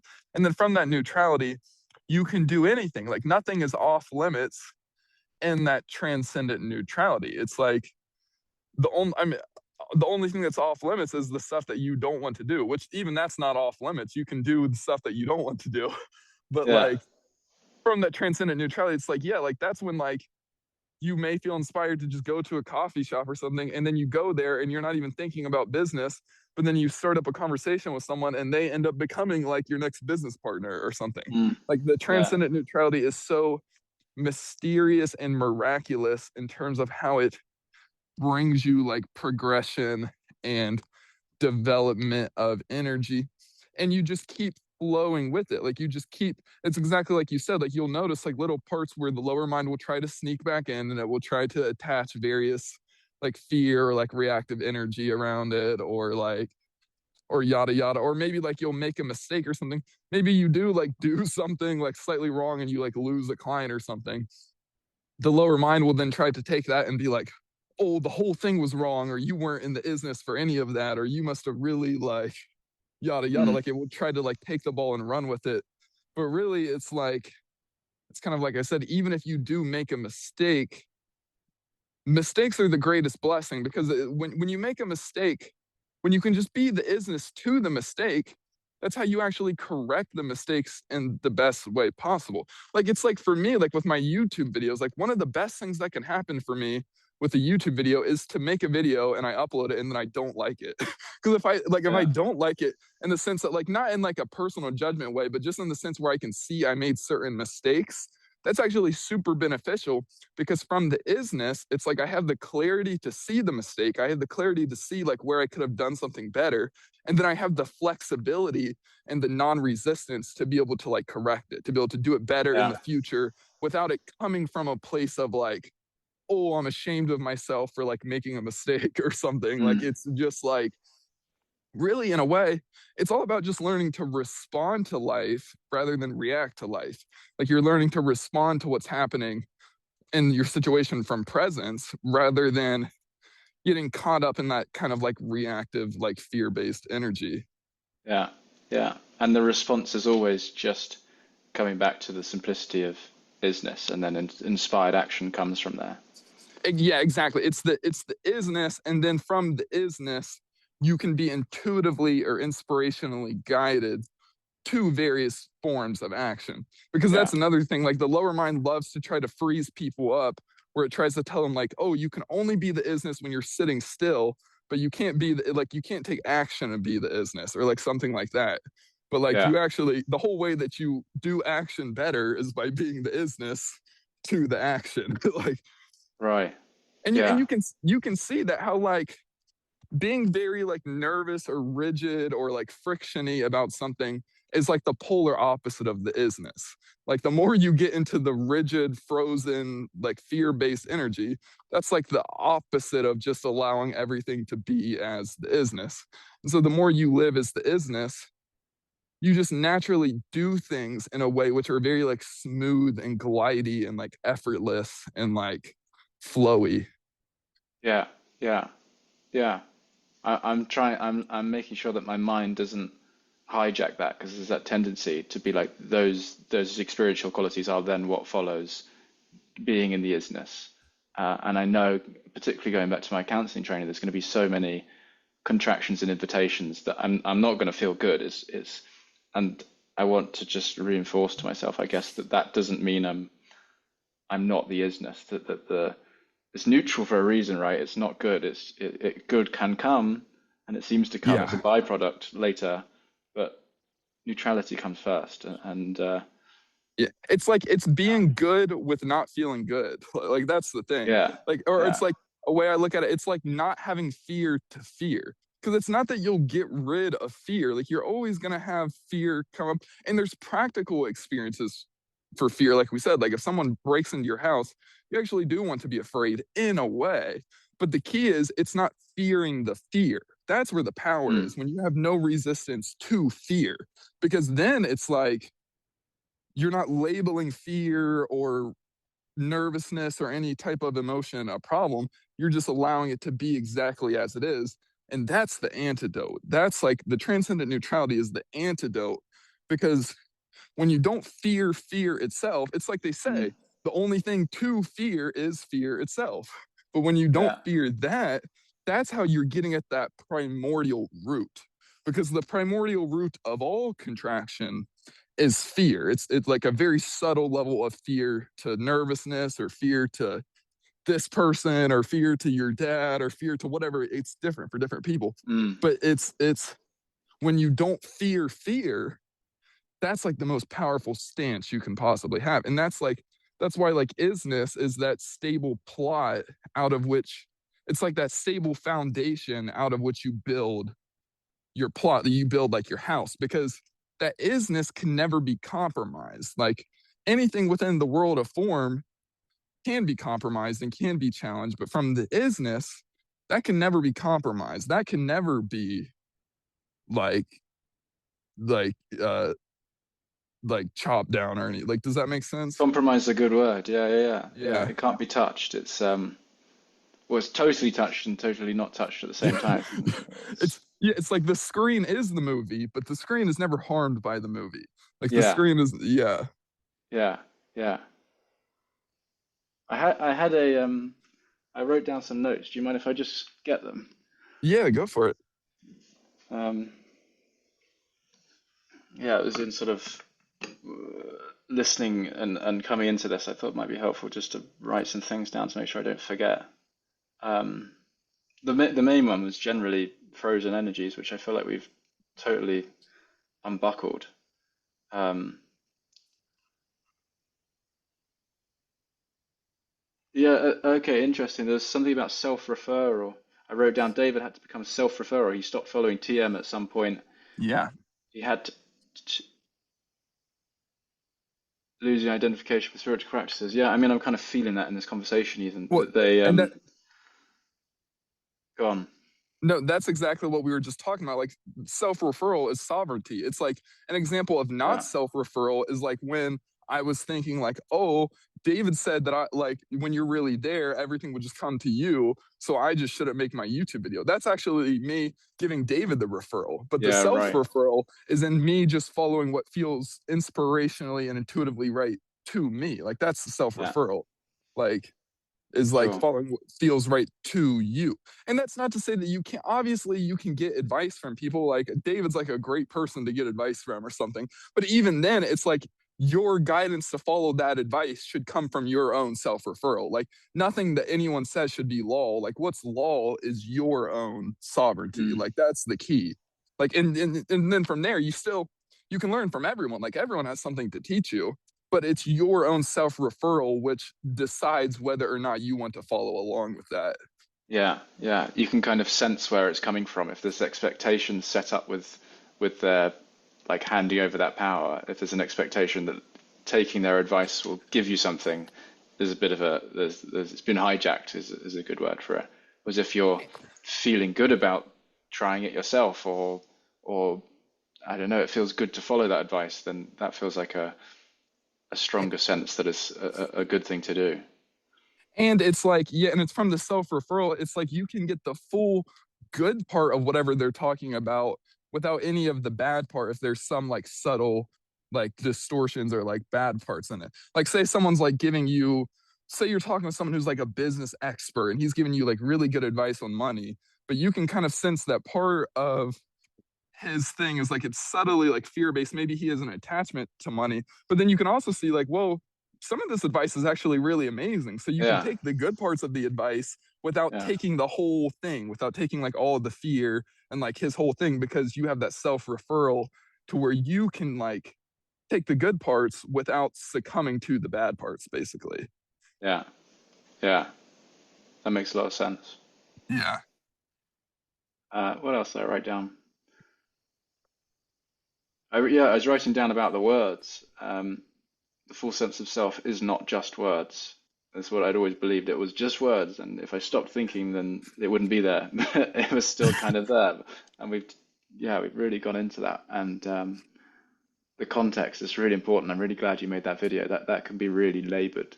I feel like that's quite prevalent for a lot of people. The whole spiritual quest is kind of set up around, at least what I did was around words and the mind and like And their problem. Yeah. it's so funny because I mean, and I don't mean this in like, oh, I'm the one that like discovered this, but I am the only person that I've ever heard say that. Like nobody is saying this. And it's like, this is like the big thing for people because, and when you actually think about it, it makes so much sense because, first of all, if thoughts only existed in the form of words, how could someone that doesn't know a language even have a mind? Like, Mm. obviously, the mind is prior to words. Like, even if you had a human being who you just never taught a language to, they obviously still have mental energy.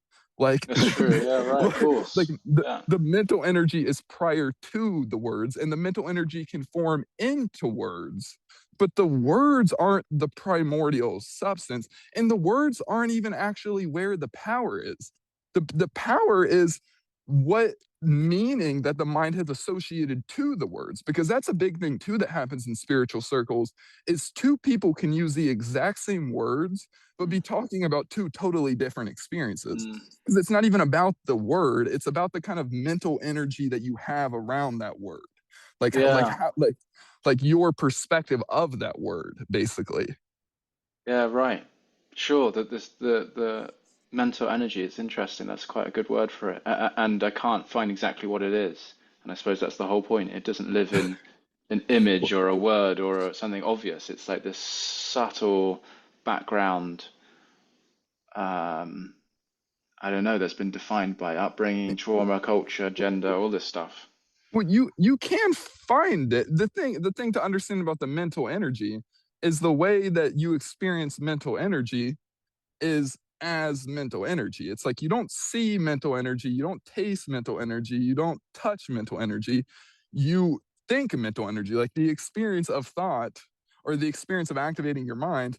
That is the mental energy. That's what the mental energy does. It's just that it's like right now, like an example of that mental energy would be like you can start to tune into how you would have a context running, which is saying something like, I'm sitting here in my house, I'm talking to Zane, we're having this conversation going. And that's a kind of mental framework which is structured around this experience. You can't see the framework, you can't taste the framework, but you can sense the framework. The framework is there. And that's what the mental energy is.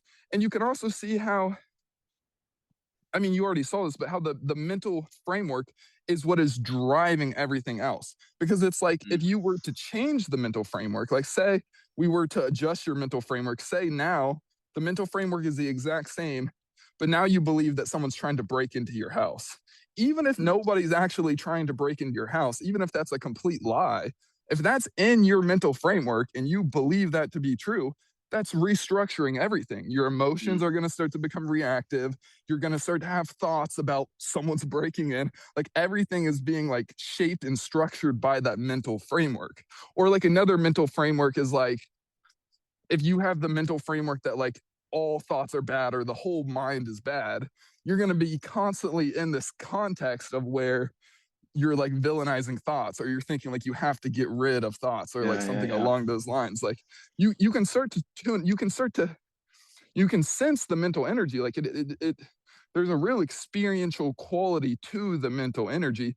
It's just extremely subtle. It's so much subtler than the physical world or the emotional world. Like emotions are can be pretty dense and like visceral in a way, but Mm. thoughts are very subtle. They're very subtle. They're almost like electricity. Like they're just like these like zaps of like Yeah. perspective, but you can start to tune into it more and more. Like it's not really like this elusive thing that you just can never find. You can find it because I mean, like just right now, you found it by tuning into the context. Like you tuning into that context, that's you finding the mental energy.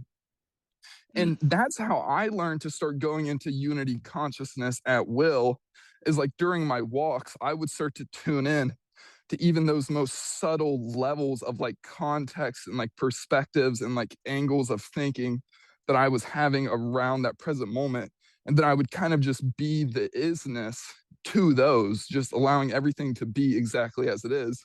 And then you mm, kind of become progressively more proficient at withdrawing even the most subtle layers of context and of mental resistance, because that's what the experience of unity consciousness is. Unity consciousness is just isness. It's just what remains of reality when you take away all the context. Because unity consciousness isn't something that you need to have a context to like believe in. Unity consciousness is what's always there. It's just that level where everything is just effortless, impersonal awareness. And mm, then people tend to associate unity consciousness with like those very heightened, loving, like blissed out kinds of states. And you can definitely get to those.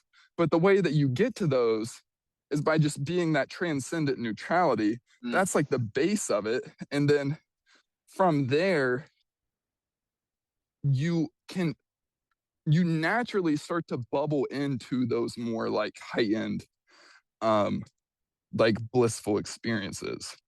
Yeah, right. Yeah, unity consciousness is like something I didn't know exactly what it was, but I think actually it is fairly familiar, particularly with Emerson, Yeah. because it really gets to the root of the things that subtly defining. Like on walks, often there's like a small, very subtle conversation about that's a tree, there's grass, I'm going to go right here, and then I'm going to go left. There's a small projections happening, and if we start to, or if I, when I started to sort of pay attention to the fact that there's this very subtle commentary going on, or even one thought that's like I'm going to cook later, and then you don't really have any more Yeah. thoughts, but there's a bit of mental energy about like maybe that needs to happen. I don't know. I shouldn't forget that, or I don't know.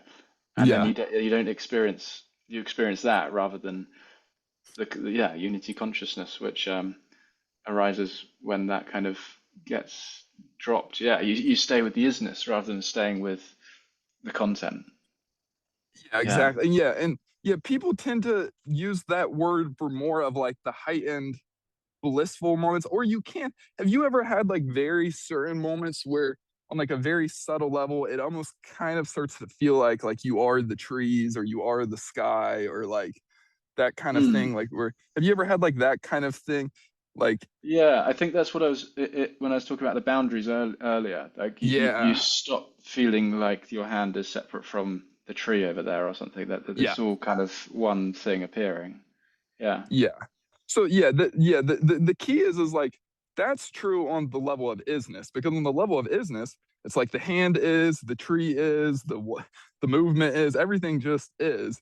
But then it when it starts to bubble into those experiences where it really feels like those boundaries dissolve and it feels like in a felt loving way that you literally are the tree or you literally like are the soil or like whatever it may be, Yeah. that's just when you're going into those higher, more refined levels of effortless being. But that's not like the base of it. The base of it is just that transcendent neutrality. But Yeah. from that transcendent neutrality, when you stay from that and you just kind of live from that, you naturally kind of start to bubble into those more subtle, refined experiences. And because Mm. that's the whole thing, like the sense of being a person or the sense of like separation of boundaries, that sense is actually, it's a mental energy. It's like a mental context which is kind of laid down in your like framework, like your structure, and then it creates that sense of separation. But the whole way that you dissolve that sense of separation is by being the isness, being the non separation, even to the separation. Because if you're Mm. trying to get rid of the feeling of separation, that just perpetuates the feeling of separation. It's just being the isness even to the experience of separation. Like, and kind Yeah. of like what I mean by that is like when you first switch to the isness, it doesn't feel like you become the trees. Like it doesn't really feel like anything. It just feels Yeah, like transcendent neutrality. But it can bubble into those like very blissful states where it feels like you are the trees or like that kind of thing.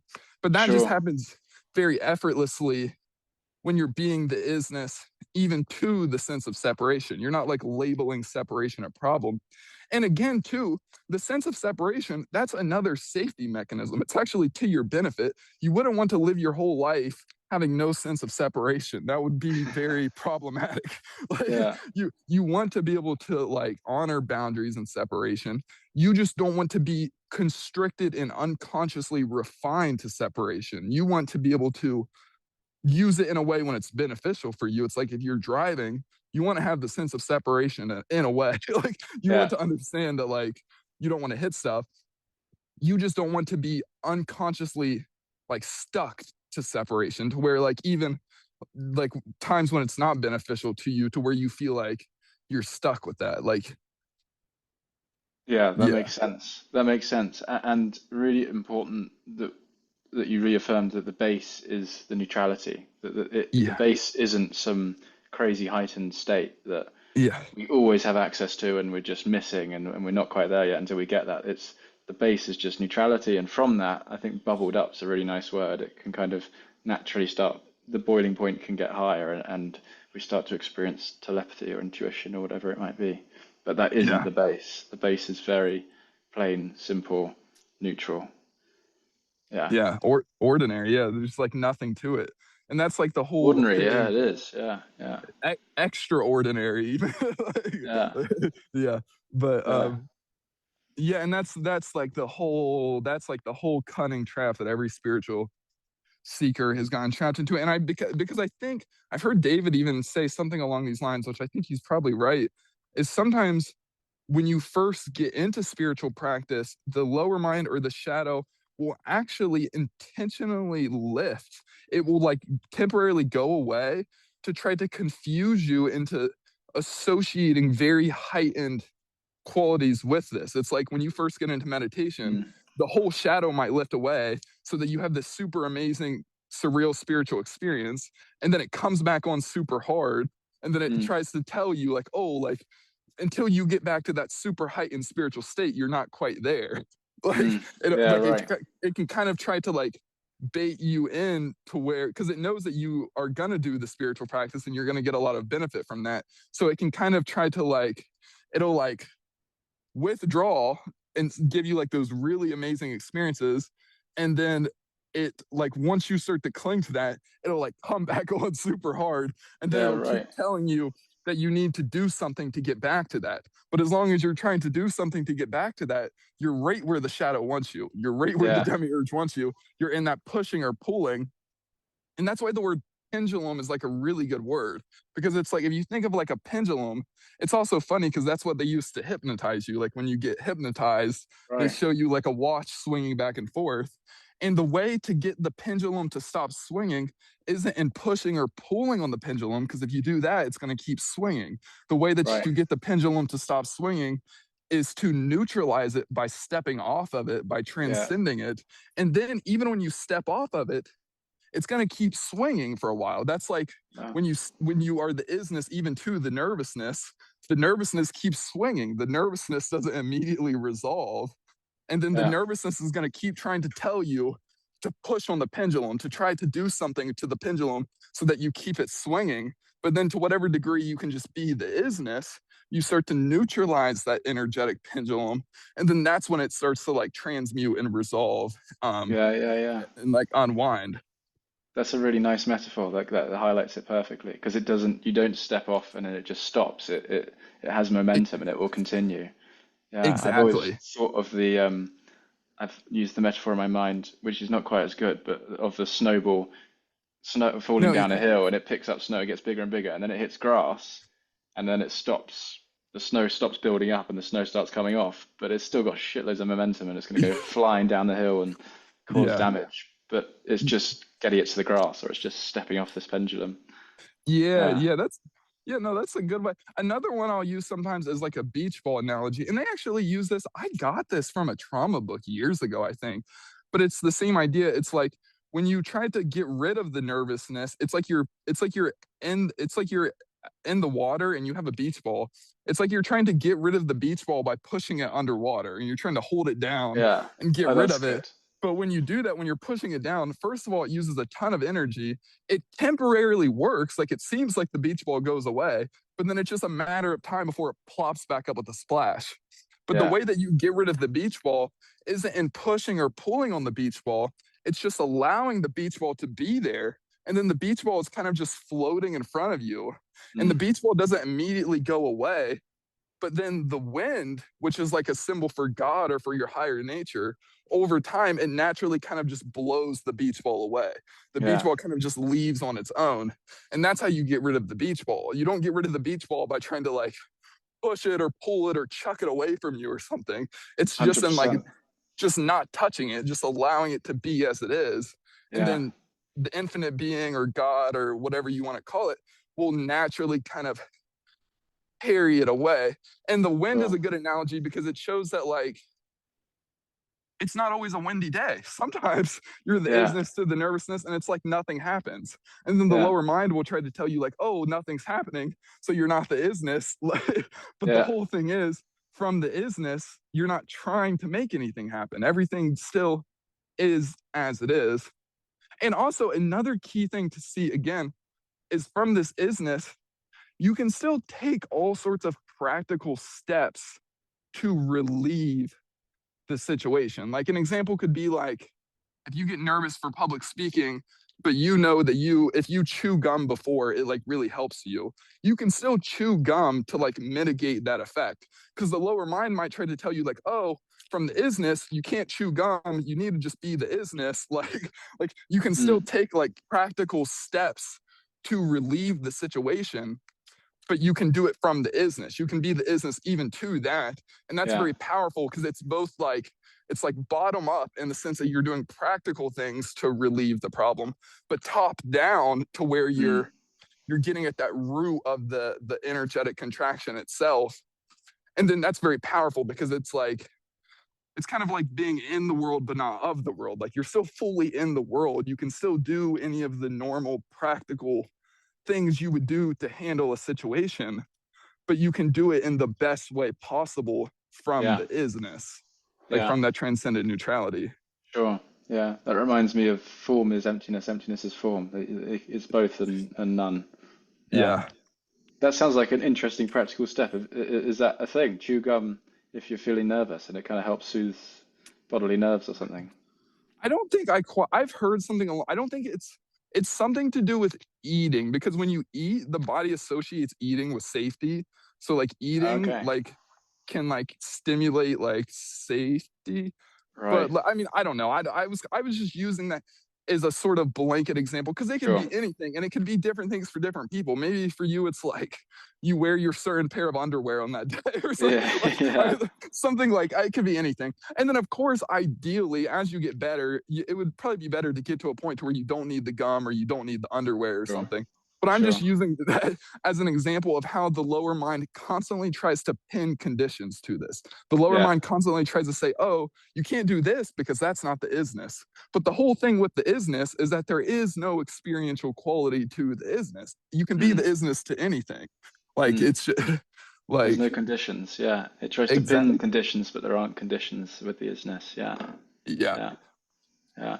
And because it constantly, it's that whole thing, it's grasping for safety. It's grasping for some sort of conditional safety to where it tries to say, like, oh, you need to do it like this, and that's safety. But that's the whole wheel of samsara. Like, as long as you're reaching for conditional safety, you're actually just perpetuating your own lack of safety. Like, Yeah. the true safety is that unconditional, just neutrality where everything is safe because everything is allowed as it is. Yeah. Right. Yeah. Yeah. I mean, it's so ordinary and so simple, but it's also so profound. Everything is paradoxical at this kind of stage, isn't it? It seems. But ordinary is an important word to use because I think set myself up for so many years with transcendence and heightened awareness and higher self and all this stuff that makes you think that there's going to be some massive bodily reaction to it, and it's actually very, very ordinary. And it's what children are as well. I mean, children live from impersonal, effortless awareness pretty much all of the time. It Yeah. feels familiar, yeah, in that way. Yeah, I don't know. Yeah. It's helpful to remind myself of those things sometimes. It's not separate from what we know and experience in daily life. And you said it earlier, it's something David has said, that when we, even like some of the most contracted, densely orientated humans, they're experiencing this constantly. Like when they have a bite of a chocolate bar and they feel good, like that's just relief from the context and going to effortless awareness or playing sports or having that conversation or whatever it is. That it's only that. It's not like this crazy spiritual place where you can get to if you sit in a cave long enough. Yeah. Exactly. Yeah. Yeah. We come in and out of it all the time. It's like everyone, or another thing that's been big for me is realizing that anytime you're being authentic, authenticity, it's funny because we associate authenticity with like the personal mode. But the paradoxical thing is, the only way to be authentic is from the impersonal mode. Because when you're Mm, being authentic, that's when you're allowing yourself to be as you are. It's like you're being authentic about the nervousness or you're being authentic about whatever's coming up. And so it's like anytime someone is having an authentic connection with anybody, that's happening from the isness. And that's why we love it so much. That's why it feels so good. like, yeah. like, like That's that's why we like do it. Yeah. we crave that. We crave that like respite from the programming, like from the contraction. And we constantly look for it in external forms when really it's always within. It's always right here. Yeah, that's so interesting. Yeah, I've always had that intuition throughout my whole life. Being unauthentic has been really uncomfortable, really gross and icky, and it's always felt yeah. better to be authentic. But I've also noticed then the hijacking is very prevalent there as well. That my vulnerability and authenticity comes with the consequence of like, oh shit, I shouldn't have said that. I've spoken too much. I shouldn't have told them. Like all that stuff that Yeah. comes in the back door afterwards. That it's two sides of the same coin. But I Yeah. now feel more able to notice that for what it is and take neutrality to that and feel those feelings through neutrality rather than giving them the energy. Because there was this belief that they were right, they were true. There was something about it that I needed to get to find a lesson to make sure that I didn't do that again. And I'd get some conceptual understanding that would make me figure it out later on. But I'm just seeing that as a bit of a story now. Yeah. Yeah, Oh, and it's yeah, like a lot of times, like we'll feel into something which is true. Like you may have been feeling into the possibility of expansion and of like something that's like very true about authenticity and very powerful about that. But then the lower mind, it's like the lower mind recognizes the power and the truth in that. So it tries to project various distortions around it. So like it tries to project various little low frequency like hijackings around it to kind of keep that pattern going. yeah. Wait, so that sorry, say that last bit again. It just cut out What at the end there. like it the lower mind just it's like it a lot of times it's like you'll be feeling into something which is true like one example of that is like a lot of times like we'll be feeling into the fact that like you don't want to lose yourself through this. Like it would not be good to like lose your sense of self or something. Like that's true. Like this isn't about like losing Mm, your sense of self. But then the lower mind can hijack that into saying like, oh, you shouldn't go this direction at all because you if you go this direction you're going to lose your sense of self and that wouldn't be good.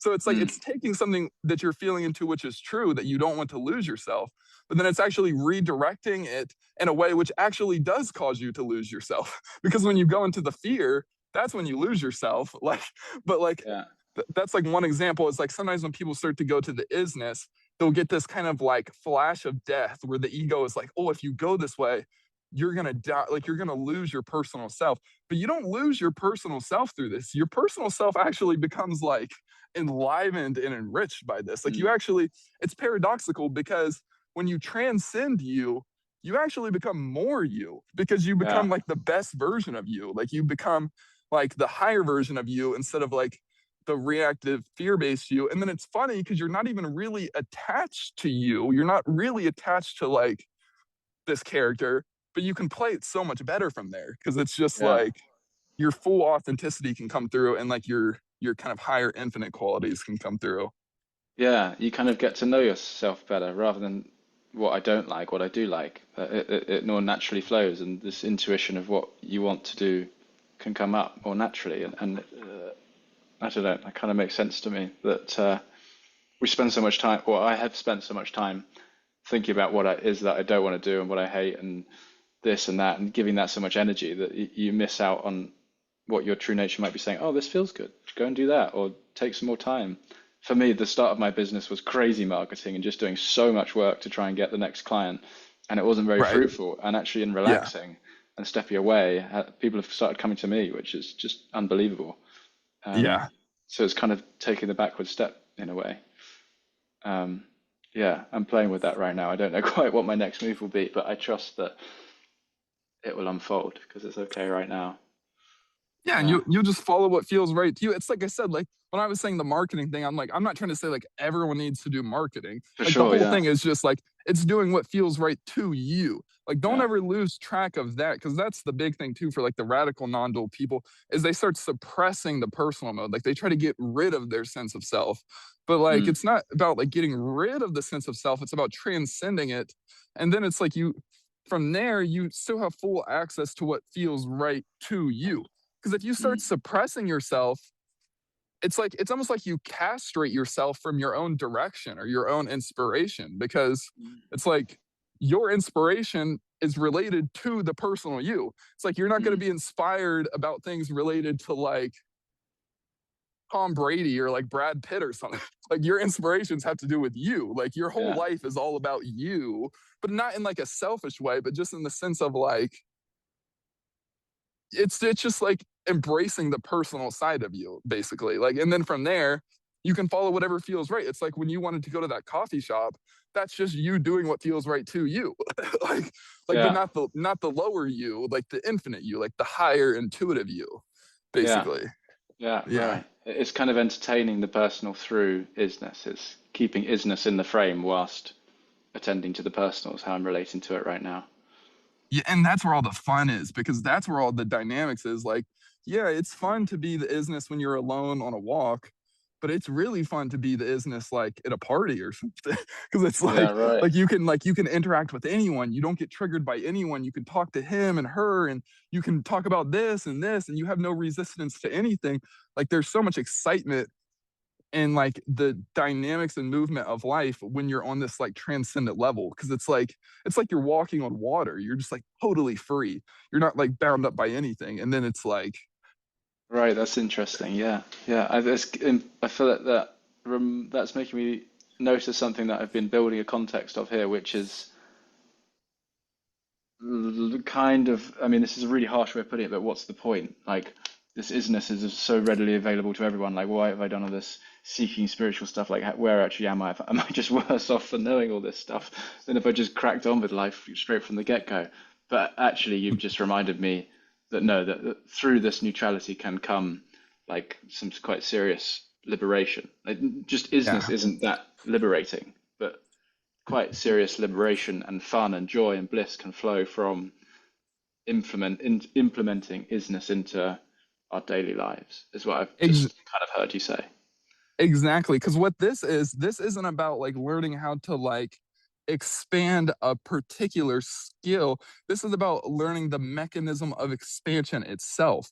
You're learning that primordial mechanism of growth itself. And then having understood that, there's nothing more powerful than that because from that, you can do anything. You can use that to be a world class photographer. You can use it to be a world class socialite. Like you can, I mean, this makes you better at everything. Like if you want to go and like make a bunch of friends, the best way to make a bunch of friends is from the isness. It's like, or if you even, it's like even like even if you want to like go out like drinking with your buddies or something, like the best way to do that is from the isness. Like nothing is Yeah, off limits yeah, to the isness. If you go drinking in a from a place of like fear and reactivity, that's when it turns into a problem. But from the isness, you can actually engage with any type of activity without it really turning into a problem. Like things yeah, like addictive behavior and like compulsions and like destructive behavior, that's driven by the fear, that's driven by the resistance. yeah. Like, Right. yeah, Sure, that makes sense. Yeah, yeah. Nothing's off limits. Yeah, exactly. Yeah. And unless you don't want to do it. If you don't want to do something, just don't do it. Like that's like the sure. self-referral. Like, but like, and then it's also having a flexibility too. It's like if your girlfriend wants to do something and you don't quite want to do it, but you love your girlfriend, you may just do it anyway for her. And then the whole thing is you can do that from the isness, and then you can even enjoy that in the best way possible. Yeah, yeah, yeah, yeah, Like, yeah, yeah. That makes a lot of sense.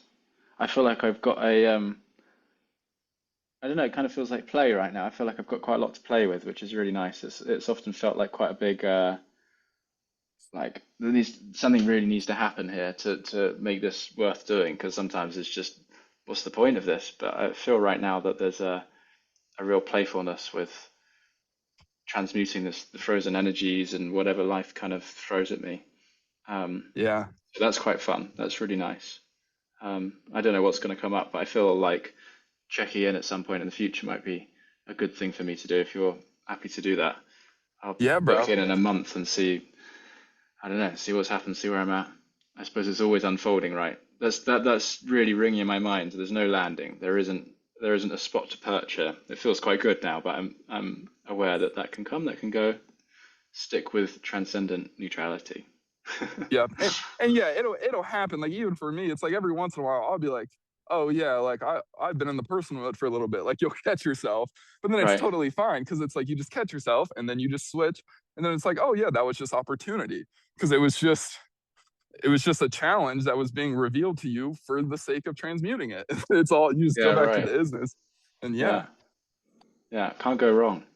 That's a right, nice exactly, thought. yeah, Yeah. Yeah. exactly. Wicked. Well, I'm going to let you go, Zane. I really, really appreciate you and your time and guidance and all the videos and stuff. It's been super helpful, and I'm quite excited about how it will relate to my life now going forwards, and what that can look like. And really grateful for the opportunity to continue this in the future as well. That's quite exciting. Yeah, Yeah.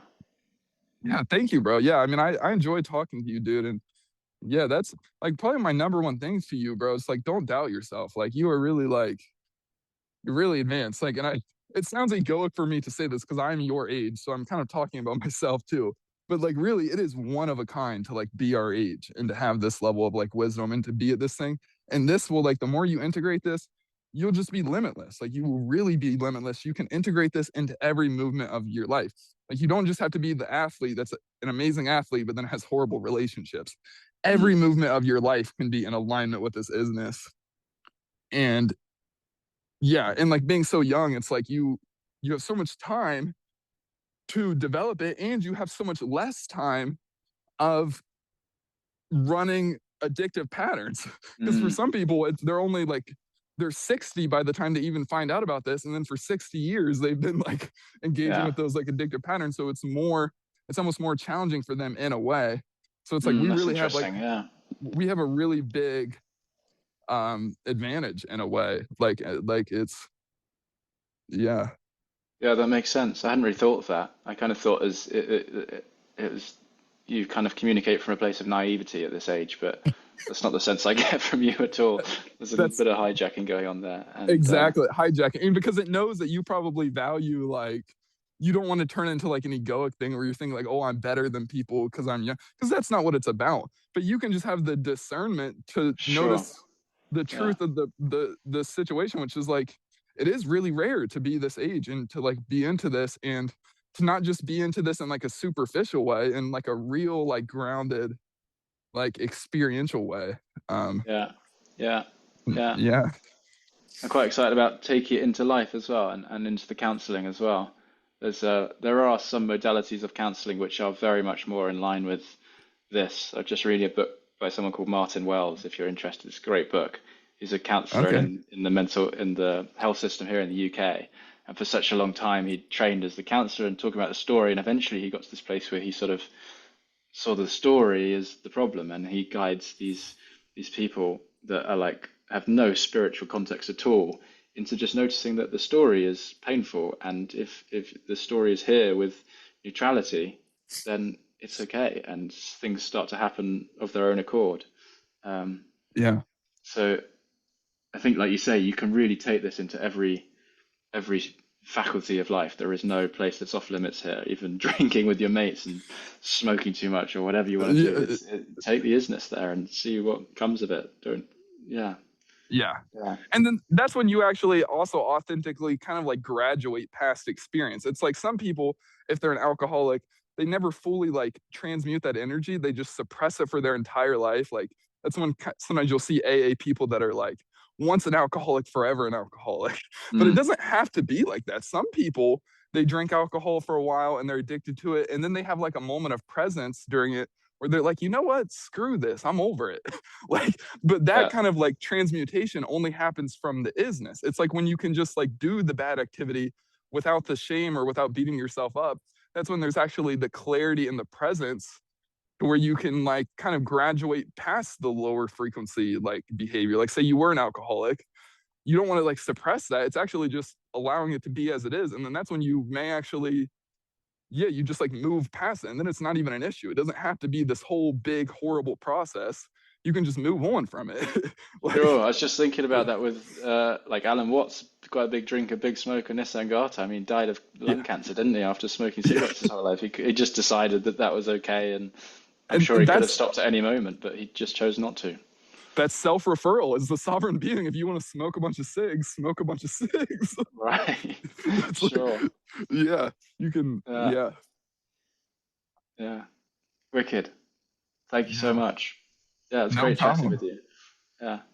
Yeah, Um, bro, it was I'm going to great. see how it goes. I might end up sending you some WhatsApps. Hopefully that's okay.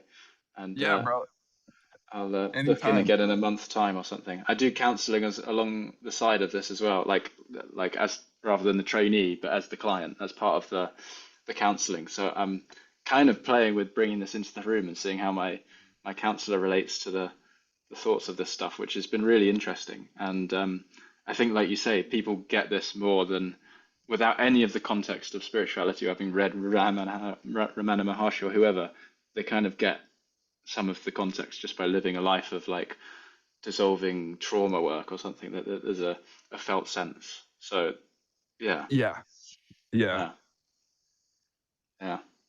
for Anyway, sure. I'll let you go. Yeah, bro, we could keep going forever. We could keep, We could. That's but what I'm noticing. Yeah, I know my yeah. girlfriend's waiting as well. We're gonna go for Oh, lunch. all right. Well, Yeah. yeah, bro. I'll let you get off of here. But yeah, Okay. it was good to chat, dude. And yeah, anytime, send me WhatsApp messages and or whatever. Let me know if you want to do another call. I'm down. Wicked. I really appreciate that. I'm sure I will. I'll see how things go. Cool, dude. Thank you so much, Zane. See you around. Yeah. See you, Take care, bro. It was dude. good to talk. I'll see Yeah, you. you too. Bye for now. Bye bye. Peace.